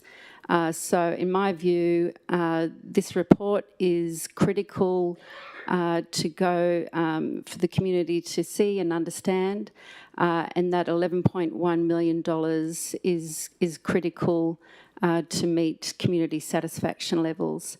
It's very clear that this is what will drive satisfaction from all my conversations and the survey reports that we've all seen. Thank you, Councillor. With that, I'll now put the motion. All those in favour? That is carried unanimously. 8.10, Mittagong STP upgrade strategy. Do I have a mover for this? Councillor Russell, a seconder. Councillor Duffy, Councillor Russell. Through you, Mayor, to the General Manager, I have some questions. My first question is, how does the neutral or beneficial effect compliance test that relates to water within the Sydney drinking water catchment affect Council's consideration of development applications that involve new connections to the Mittagong STP, given that it is currently over capacity and there are recurrent breaches of licence conditions? Councillor, you're not a councillor, you're a general manager. No, thank goodness. I'm tired. Thank you, Mr Mayor. I've had about 1,000 lollies. Sorry. General manager. Yep. So I will ask Mr McCabe to answer the technical aspect of that, but you will note in the draft 25-26 budget, we have put forward interim funding to increase the capacity at the STP to ensure that we do remain compliant. One of our challenges is stormwater, and when we have severe weather events, the additional water creates issues. So we are putting forward in the draft 25-26 budget $2 million for a smaller upgrade at Mittagong, while we advocate for the required 100. In terms of your technical question, Mr McCabe, are you able to assist, or will we take that on notice? For you, General Manager, yeah, there's a bit of legal framework in relation to legislation on development consents associated with essential infrastructure, including sewer. So the main one in response to your specific question would be State Environmental Planning Policy 2021 for biodiversity and conservation, and it would be part 6.5 in Chapter 6, and also section 6.20 in that SEP. And what that requires is us to refer that to bodies such as Water New South Wales, I think it is, for referral, which we do currently at the moment. We also have other provisions in the EP&A Act specifically. Section 4.15 requires council to consider a myriad of factors, including environmental impact, as part of any development assessment. And also specifically section 7.10 of our own Wingecarribee Local Environmental Plan 2010 has specifically addresses infrastructure as well. So there's multiple layers of planning legislation that we have to consider and seek concurrence from before we give any consents. Councillor Russell. Through you, Mayor, to the GM, is it my understanding that at state government level, in terms of laws, that planning law trumps the Department of that deals with our water quality? General Manager. For you, General Manager, there is a hierarchy of planning legislation in this state. The headline legislation is the Environmental Planning and Assessment Act. Specifically, in that Act, Section 4.15 is paramount. Subsequent to that would then be the State Environmental Planning Policy, for this one specifically, would be the Biodiversity and Conservation 2021. Under that would be the Wingecarribee Local Environmental Plan. All three of them have to be considered. What I would say is the hierarchy of legislation often SEPs, State Environmental Planning Policies, legislated to accelerate development. But in this instance, it's not so. This SEP itself is about conservation and protecting the environment. Thank you. Thank you. Councillor Russell. Through you, Mayor, to the GM, just so I have it clear, so if the state government is approving development in the Wingecarribee, yet we don't have the infrastructure in regards to sewage to support that development, and we don't currently have the resources to do the although I acknowledge we're doing the interim fix, and well done to staff. But then if we breach our licence conditions to the extent that the EPA fines us for that development, then we have to pay the state government the fine? General Manager. Yep. Mr McCabe. For you, General Manager, in relation to this comment of the state government approving development, that is not the case. Council are the consent authority. The different hierarchies of legislation Council has to consider as a consent authority. Very rarely is it that the state is a consent authority, such as state significant development, they are. But generally, Council are the consent authority. So it's our determination which determines an approval. As part of that process, there are required referrals to state agencies like Water New South Wales, which they must consider and give their position on. So if they say no, we say no. In summary, in relation to the EPA fine, I can't comment on that, but maybe someone else in the room might be able to.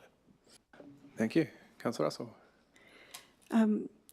When does Council complete its regular reporting to the DCCEEW and EPA in accordance with the licence conditions, inclusive of all those featured within the Council report?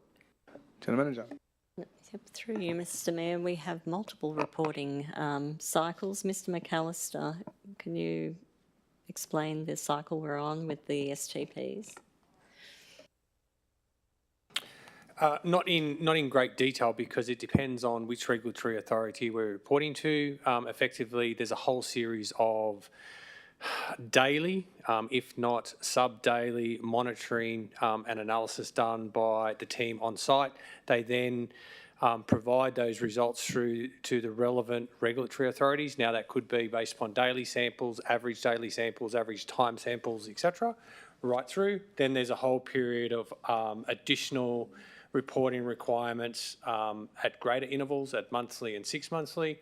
And then there's also the requirement on the reporting of any of our licence conditions.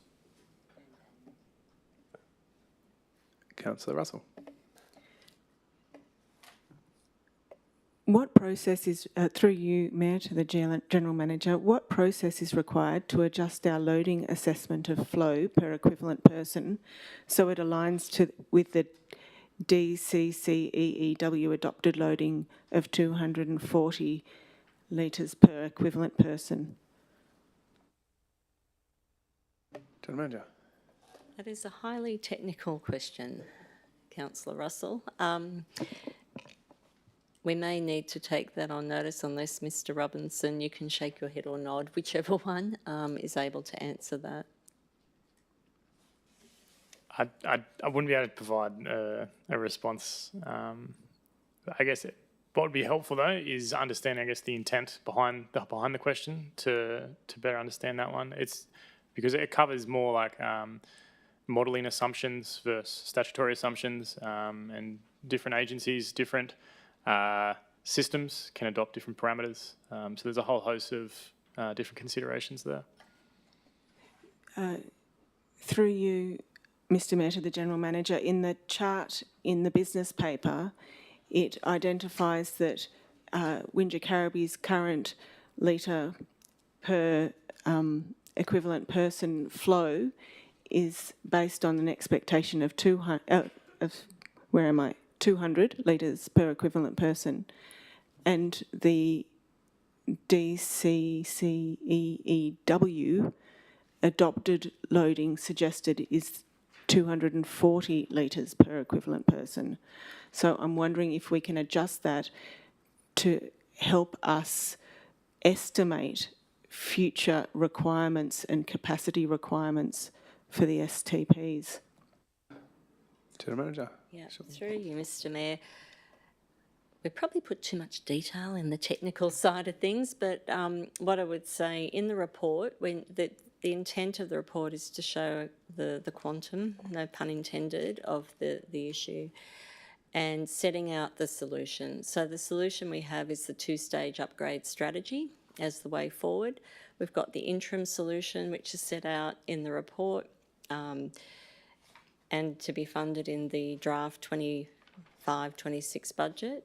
And Mr Robinson may be able to assist in terms of where we're up to in terms of design, but the report sets out the design, the parameters.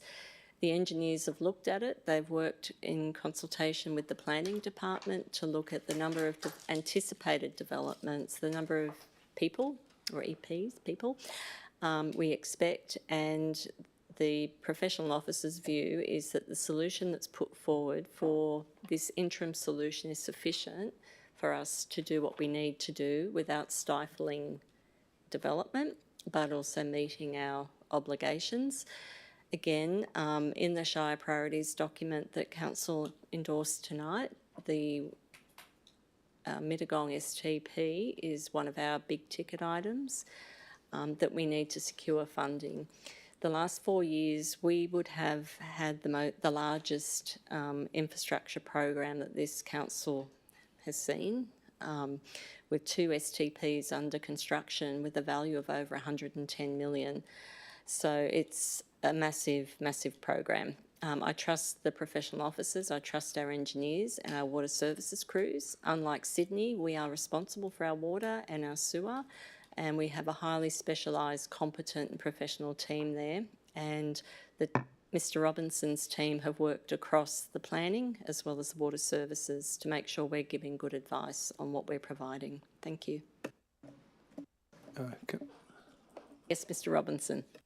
Councillor Russell, I believe that the approach already takes what you're suggesting in that, so the DQ adopted parameter of 240 litres per EP per day is what I guess their adopted or recommended approach is.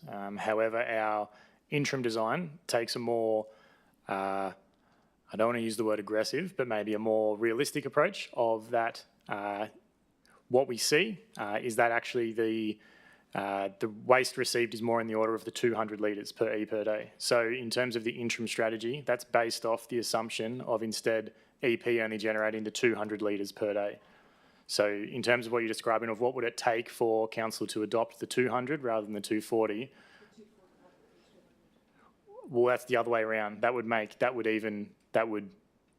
reduce the capacity of the treatment plant even more.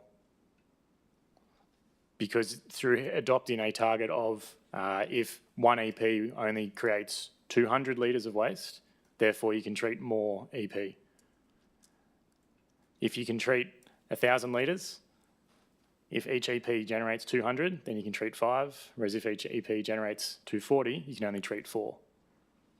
So council is already, through the interim upgrade, adopts a more, I guess, reality-tested loading limit. Thank you, Mr Robinson. Councillor Russell, happy, Mr Robinson, I'm sure would be happy to sit down with you and explain the sewer system and the loading in there. Oh, through you, Mayor, to the General Manager. Thank you, Mr Robinson, and I actually do understand that, you know, we're scoping the capacity, and if you adopted the 240 in line with the department's recommendations, that we're providing an extra buffer of certainty in terms of what our capacity is per person, that might enable us to deal with you know, the stormwater events that happen, seeing our stormwater goes directly into the STP. But I would, but I guess I can move to talk to this now. You kind of just did, Councillor. Well, I just wanted to say that this was not in any way.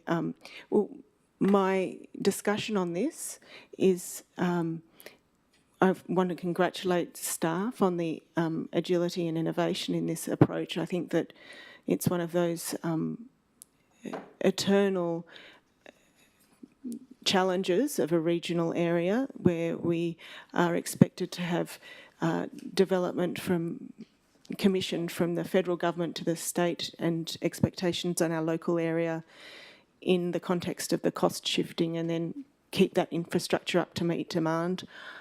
I was merely discussing the concept of raising that limit to 240 in order to ensure that any future capacity is in line with the state government standards.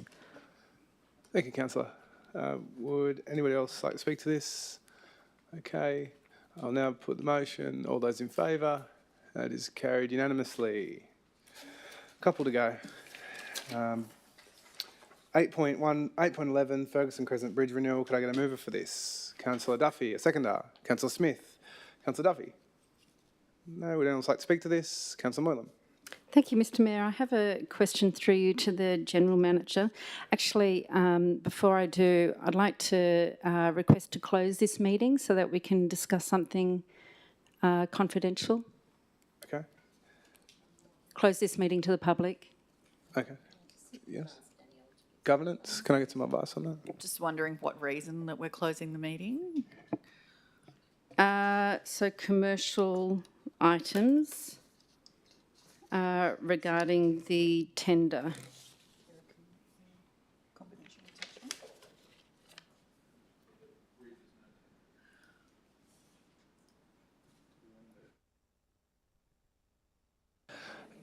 Councillor Moylan, are you happy to move that to the end of the meeting? We'll deal with the rest of them and then close at the very end? And Sure, that sounds sensible. So I move a procedural motion that we put 8.11 at the back of the meeting. All those in favour? Carried unanimously, which means we're now on to 8.15 Memorial Hall Playhouse. Could I get a mover for this? Councillor Duffy, seconder. Councillor Champion. Councillor Duffy, would anyone like to speak to this? No. Councillor Moylan. Yes, thank you. I would like to make an amendment.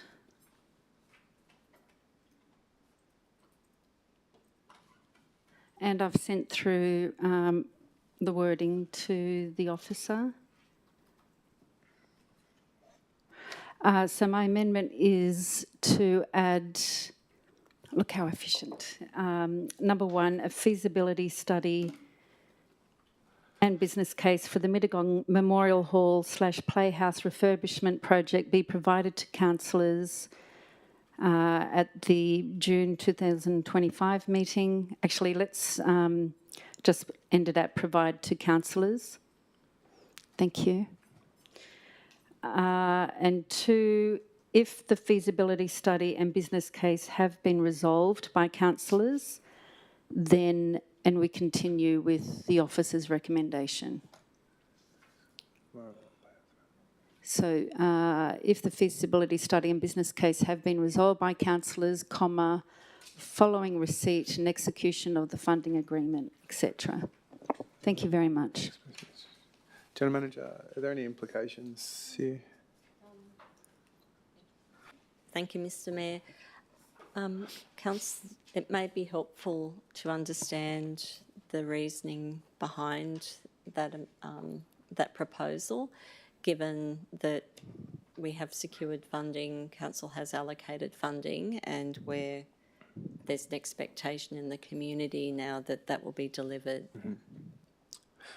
So I guess, Councillor, are you suggesting that we wouldn't feasibility study by business case would suggest to me that you're looking at not proceeding with it, or is that the intent behind it? I'm happy to talk to my motion, and on a point of order, I just please. have to get a seconder first. Okay, on a point of order, please, if we could ask Councillor Kent to remain professional and stop laughing. Well, I think he's taken that on note. So we have a seconder for your Councillor Russell, Councillor Moylan. You can speak to this, please. Thank you, Mr. Mayor.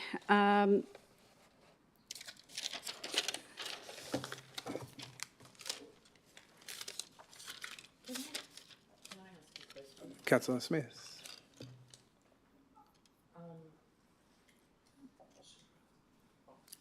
Sorry. So a feasibility study, though, that would potentially affect the grants and things like that if we're holding up any. Have we not already voted on all of this before? General Manager, have you got an answer to the... So I guess the question is, if this was to be resolved, is there implications in timeframes and affecting the delivery of the Playhouse? Through you, Mr. Mayor, it would be helpful to understand the intent of looking to move this this way. Well, we have a... you've had a seconder, so if you'd like to speak to it, maybe you could touch on your intent behind this, just to give clarity to the councillors at the same time, please. Thank you, Mr. Mayor. So a business case and feasibility study will show us exactly what we're getting into.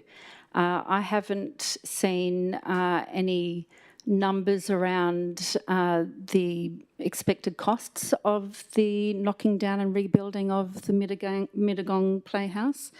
I've seen the grant for $4.3 million.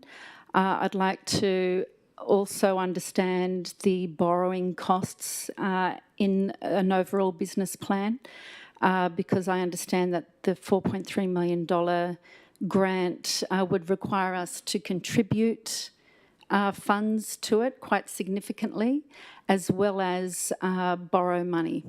So I think it's very prudent to get a full business plan and feasibility study done before we go headlong into knocking down and rebuilding an existing theatre. We must take the emotion out of this and look at this as a cut and dry business exercise. It's a lot more emotional when we have a theatre that may not be fit for purpose, being only 150 seats, and something that we cannot afford. Thank you, Councillor. Would anyone else like to speak to this amendment? Councillor Kent. A bit shocked by this one. This is the plans for the Mittagong Memorial Hall and Playhouse don't resolve knocking down anything. And they've been extensively designed, discussed, consulted.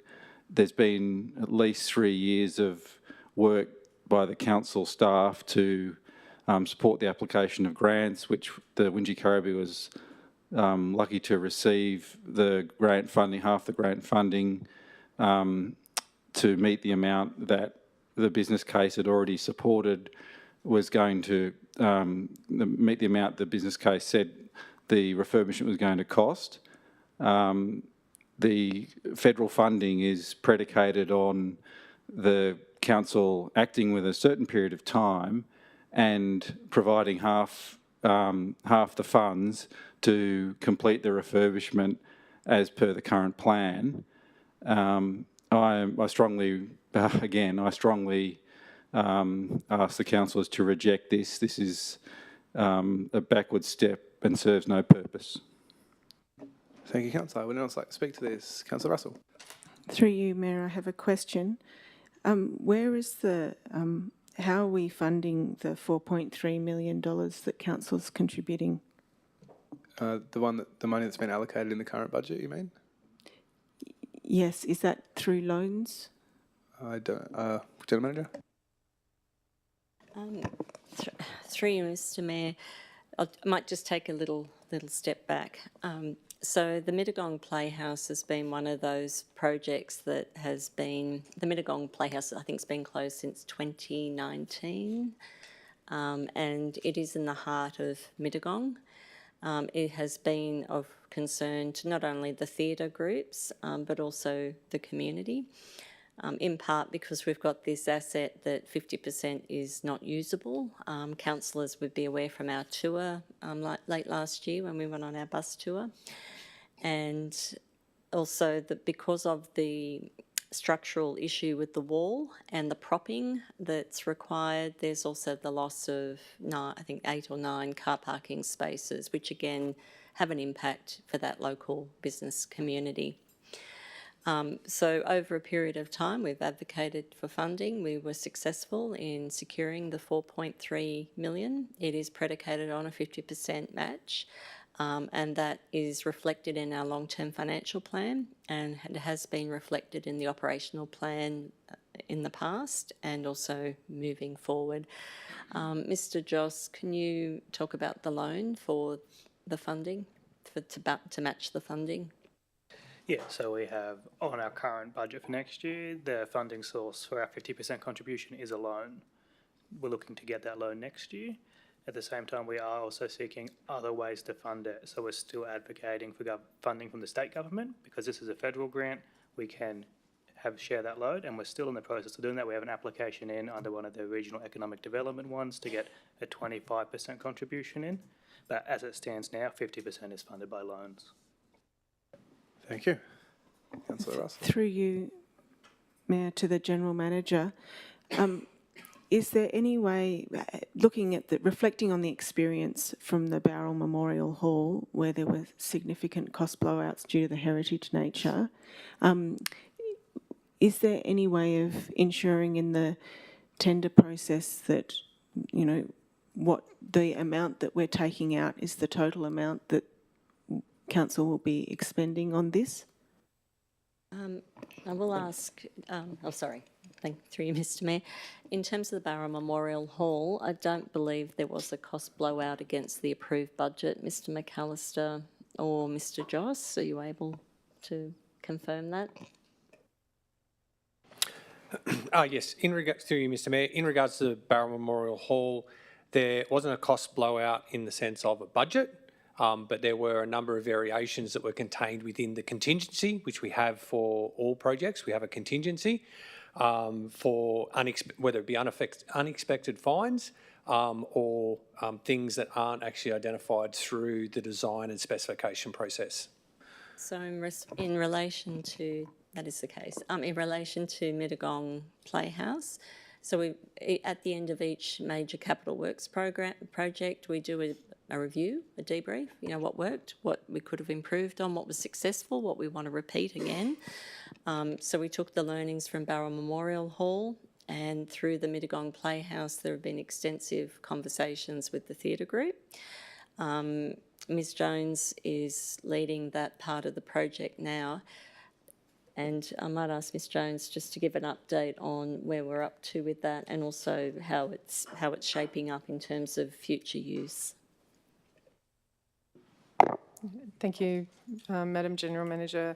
Negotiations continue whilst there's some information in the report around the Berrima Historical Society. Essentially, what's happened is that the Playhouse has presented potentially a once-in-a-generation opportunity in terms of being able to activate the Mittagong heart of Mittagong, essentially.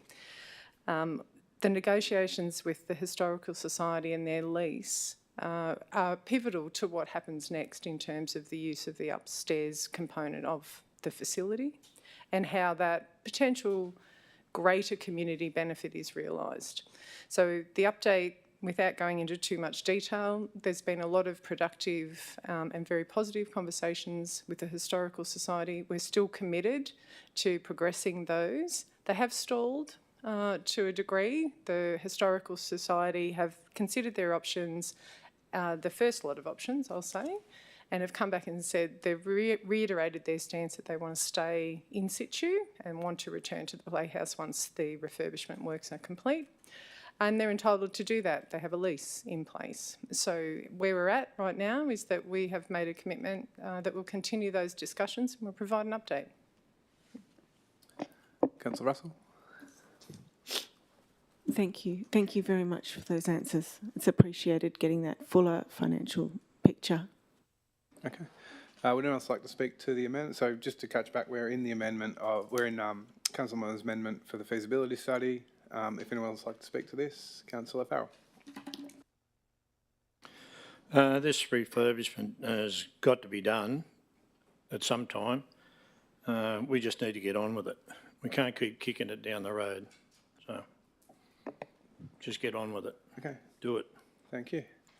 Would anyone else like to speak to this? Councillor Champion.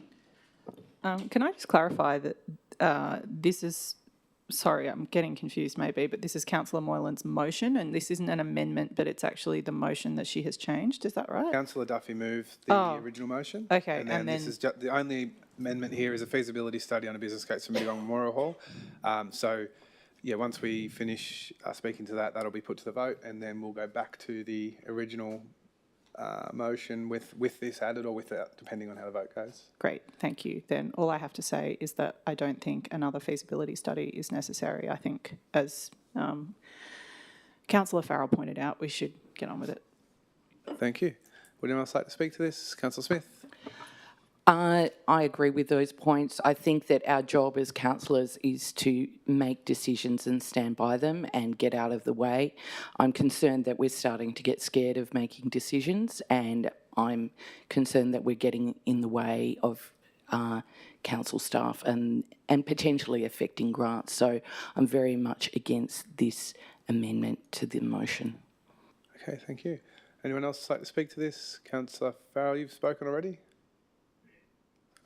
Anyone else like to speak to this? Okay, Councillor Moylan, would you like to write a reply? Yes, thank you. I want to reiterate that I'm seeking a business case. I haven't yet seen a business case for this. I've seen the grant for 4.3 million.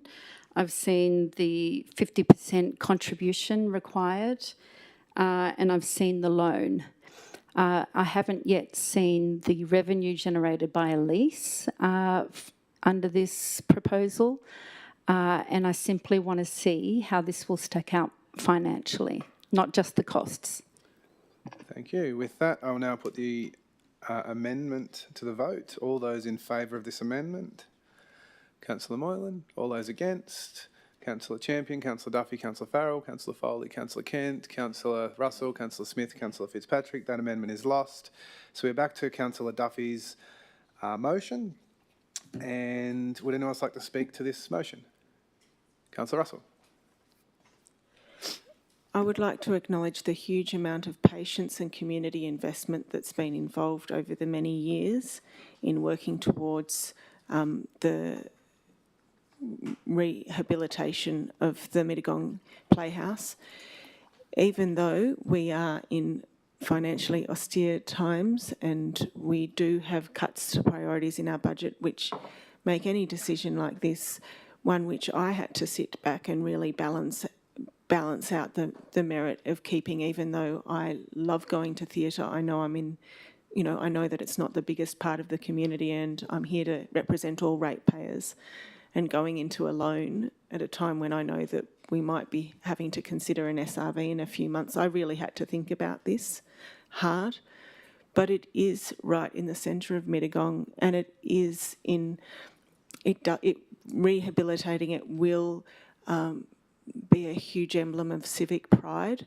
And so some things, this is an asset that we are preserving for future generations, that future generations will be proud of. And I believe it was the former Mittagong Council Chambers, Shire Council Chambers at one stage. So there is an enormous amount of history that, as a council, sometimes we have to do these things, even though they cost money. Thank you. Would anyone else like to speak to this? Councillor Champion. Just briefly, I am very excited to see this getting off the ground. I think that the capacity for this project to uplift the town of Mittagong as the gateway to the Highlands and not only honour our heritage through the building and through, potentially through the archives as well, but also the way that it will activate the town centre. As someone who lives in Mittagong and walks my dog past that building every day, I can't wait to see it change. It's really great. Thank you. Would anyone else like to speak to this? Councillor Farrell. It looks disgusting at the moment. We need to fix it up. Thank you, Councillor Farrell, if you're frank. Councillor Kent. Yeah, it's a fantastic project. A lot of people put a lot of time into this. We're very lucky to get the grant after, I think it was the second round of attempts. So I want to thank all the hard work of the staff to get the grant. And just to make a note that the funding of this, the provision of the money, et cetera, are in the business papers last month with the draft operational plan and budget. Thank you. Anyone else like to speak to this? Would you like your right of reply, Councillor Duffy? With that, I will put the motion. All those in favour? It is carried unanimously. Item 9.1, notice of motion re-establishing the Finance Committee. Councillor Russell, would you like to move your motion? Yes, please. And could I get a seconder? Councillor Moylan. Councillor Russell. I would like to move one. Oh, no, it's perfect, actually. I've just got to find my notes.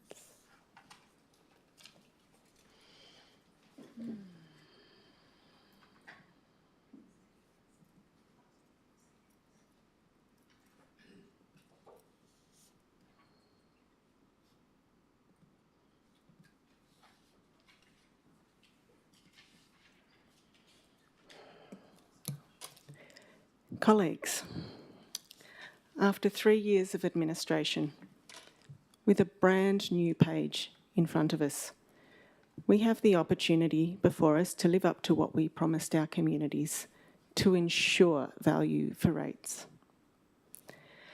A general meeting, as we can see from this meeting here tonight, contains many items of business requiring research and consideration. This is not an ideal forum for collaborative budget analysis with staff. The structure of a committee enables such discussions and deliberations to take place while maintaining the transparency and accountability of recorded proceedings that can be brought in an efficient manner to the attention of a general meeting. The investigation and creation of this structure aligns with our identified priority for good financial management. What I propose today is that we investigate what could be the best model for a structure to support us becoming the necessary checks and balances for our community. Experience from other council areas demonstrates that a well-structured finance committee creates a forum to assist independent budgetary oversight. It can provide valuable input and support for our general manager and staff. As such, it is a no-brainer. This motion is not controversial or off-piste. exploring the re-establishment of a finance committee is an incredibly reasonable proposition. Thank you. Would anyone else like to speak to this? Councillor Moylan. I'd like to thank Councillor Russell for the leadership shown in this initiative. There is an amendment I'd like to make. Can I get the wording of that? It's one word. To change the to A. After re-establishing a finance committee.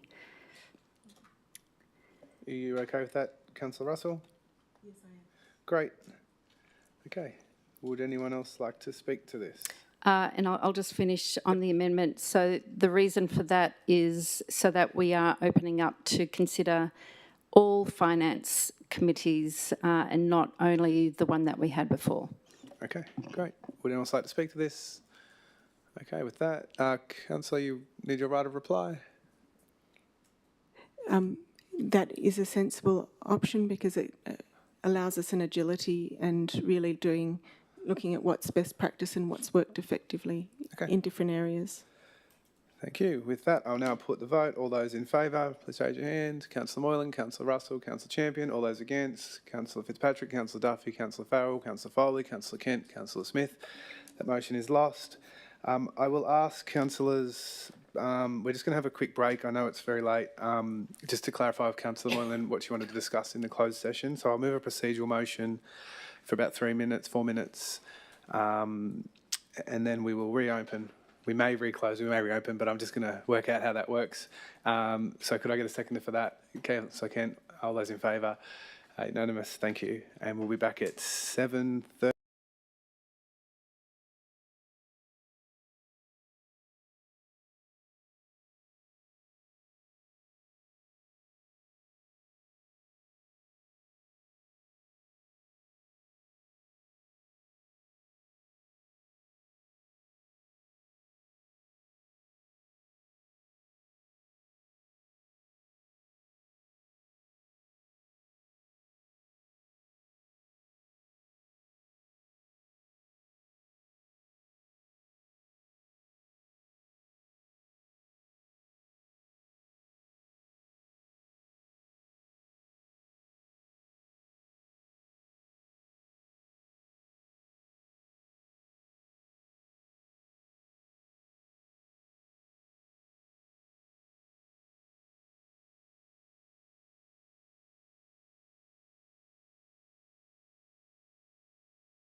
We declare the meeting opened at 7:35. Our last item 8.11, Ferguson Crescent Bridge renewal. We don't need to go to closed session, I've been told. General Manager, would you like to introduce? Sorry, I'll get a mover for this. Councillor Moylan, and General Manager, could you introduce this before we kick on? Yep. Thank you, Mr. Mayor. I'll ask Mr. Robinson just to explain a bit of the history of the project, how it was procured, and the process we've gone through to do our due diligence around that. Thank you, Mr. Robinson. Thank you, General Manager. Through you, Mr. Mayor. So with the Ferguson Crescent Bridge Renewal Project, Council's looking to engage a contractor through a request for quote process, utilising the existing panels that are available through the local government procurement or vendor panel arrangements. Council has found a suitable contractor through that process. We obviously need to do the budget adjustment that is the subject of this council report. In terms of the due diligence that Council has taken throughout that process, we did an open RFQ through vendor panel, and so went out to a multitude of suppliers. The preferred supplier, although it is above the current budget allocation, Council has met with them. Council has worked through the price submitted and clarified items and queried items. We are confident that it is a sound submission and that it is value for money, but it is unfortunately more than what our current budget allocation is. Part of the complexities of the current project are that it's subject to a $2.9 million grant from the state government.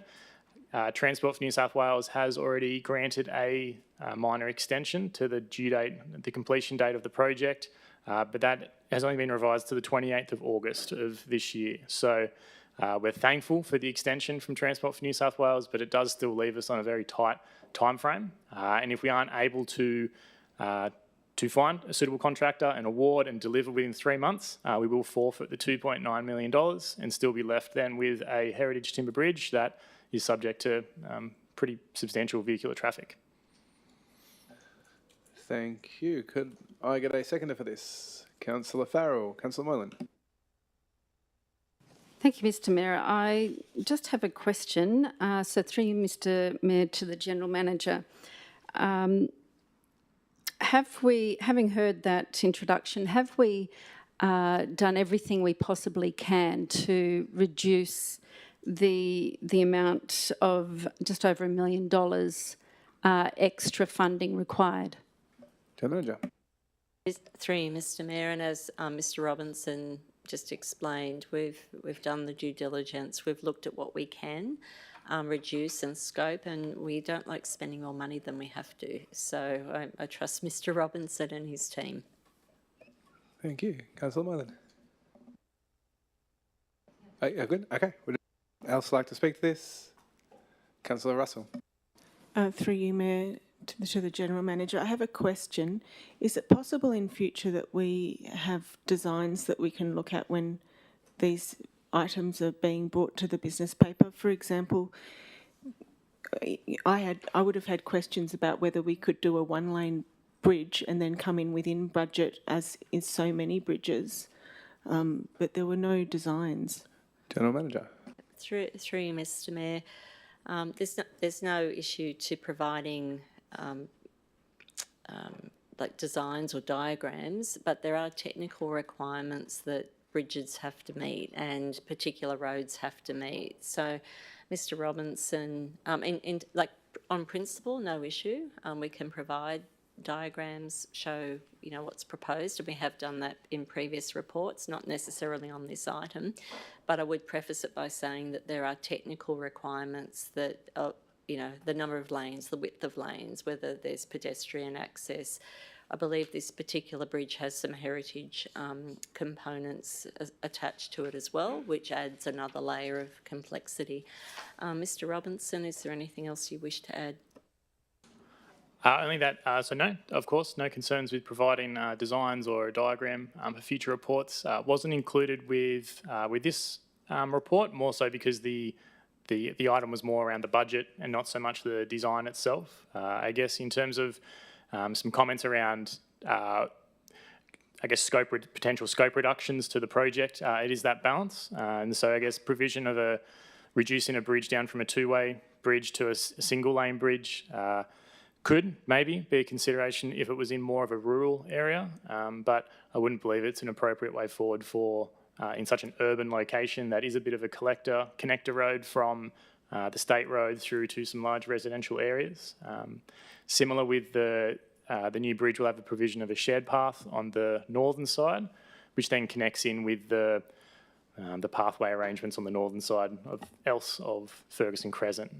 And so I think the current design is a good one. Our projects team is to be commended for finding a way forward and putting the thread through the eye of the needle to get it done by the 28th of August. A $4 million civil project in 3 months is an impressive undertaking, which I guess we haven't done yet, but we're confident we'll be able to do.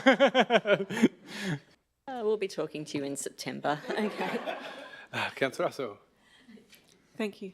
Okay, anyone else like to speak to this? Councillor Foley. Just briefly, I appreciate the explanation of the due diligence around this item, and similar to the Playhouse, I really look forward to seeing this piece of infrastructure being upgraded. Thank you. Through you, Mayor, I have an amendment. Okay. Yep.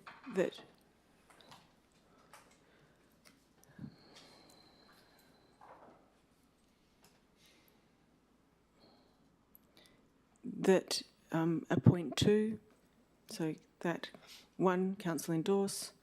Point 2, that the conservation management plan be brought to the June 2025 council meeting for adoption.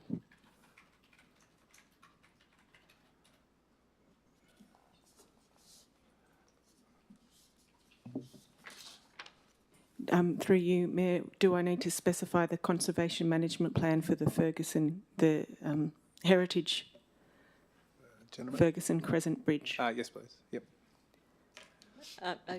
Given that it's attached to this item, I don't believe so, but Mr Robinson, do you have any comment on the conservation management plan?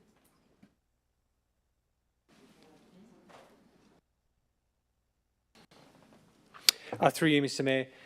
In regards to the conservation management plan, part of pre-works for actually doing the bridge is, yes, we have prepared one. To date, we haven't presented it to council due to the implications of whether the project proceeded or not. If it's resolved that the project is to proceed, then yes, the conservation management plan will be presented to the June meeting.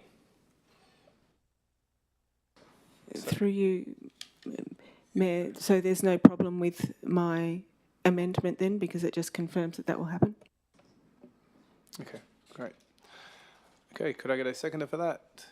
Councillor Champion. Would you like to speak to that, Councillor? Okay, with that, actually, yes, I would like to compliment staff on a really well-researched and thorough conservation management plan. I heard via a third party that our heritage officer spent a long time doing a deep dive into our heritage bridges, and the passion is demonstrable in a really thorough, well-researched report. And I'm glad we're able to keep the bridge intact and build a new bridge to look after it. It's one of our few timber bridges remaining in the Shire. Okay, thank you. Would anyone else like to speak to this amendment? Councillor Smith. Can I just ask a question? So is it correct in assuming that this conservation management plan being brought to the June 2025 meeting will not have any implications on the timeframe of the project? Is that correct? Sorry, yes, that is correct, Councillor, because it needed to be prepared in order to inform the designs for the building. So there's no impact in Mr Robinson's aspirational August completion date. Okay, thank you. Okay, would anyone else like to speak to this amendment? Okay, I will now put this amendment. All those in favour? That's carried unanimously. We now are in the motion with the new words there. Would anyone else like to speak to this? Okay, I can't remember who moved this.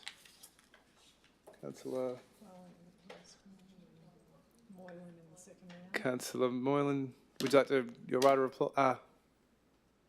Sorry, firstly, would anyone else like to speak to this? Everyone said no. Councillor Russell, I've got here you moved, is that correct? Councillor Moylan, would you like your right of reply? Sorry, I've got to get it right. Okay, with that, I will now put the motion. All those in favour? That is carried unanimously, and I will close the meeting at 7:45.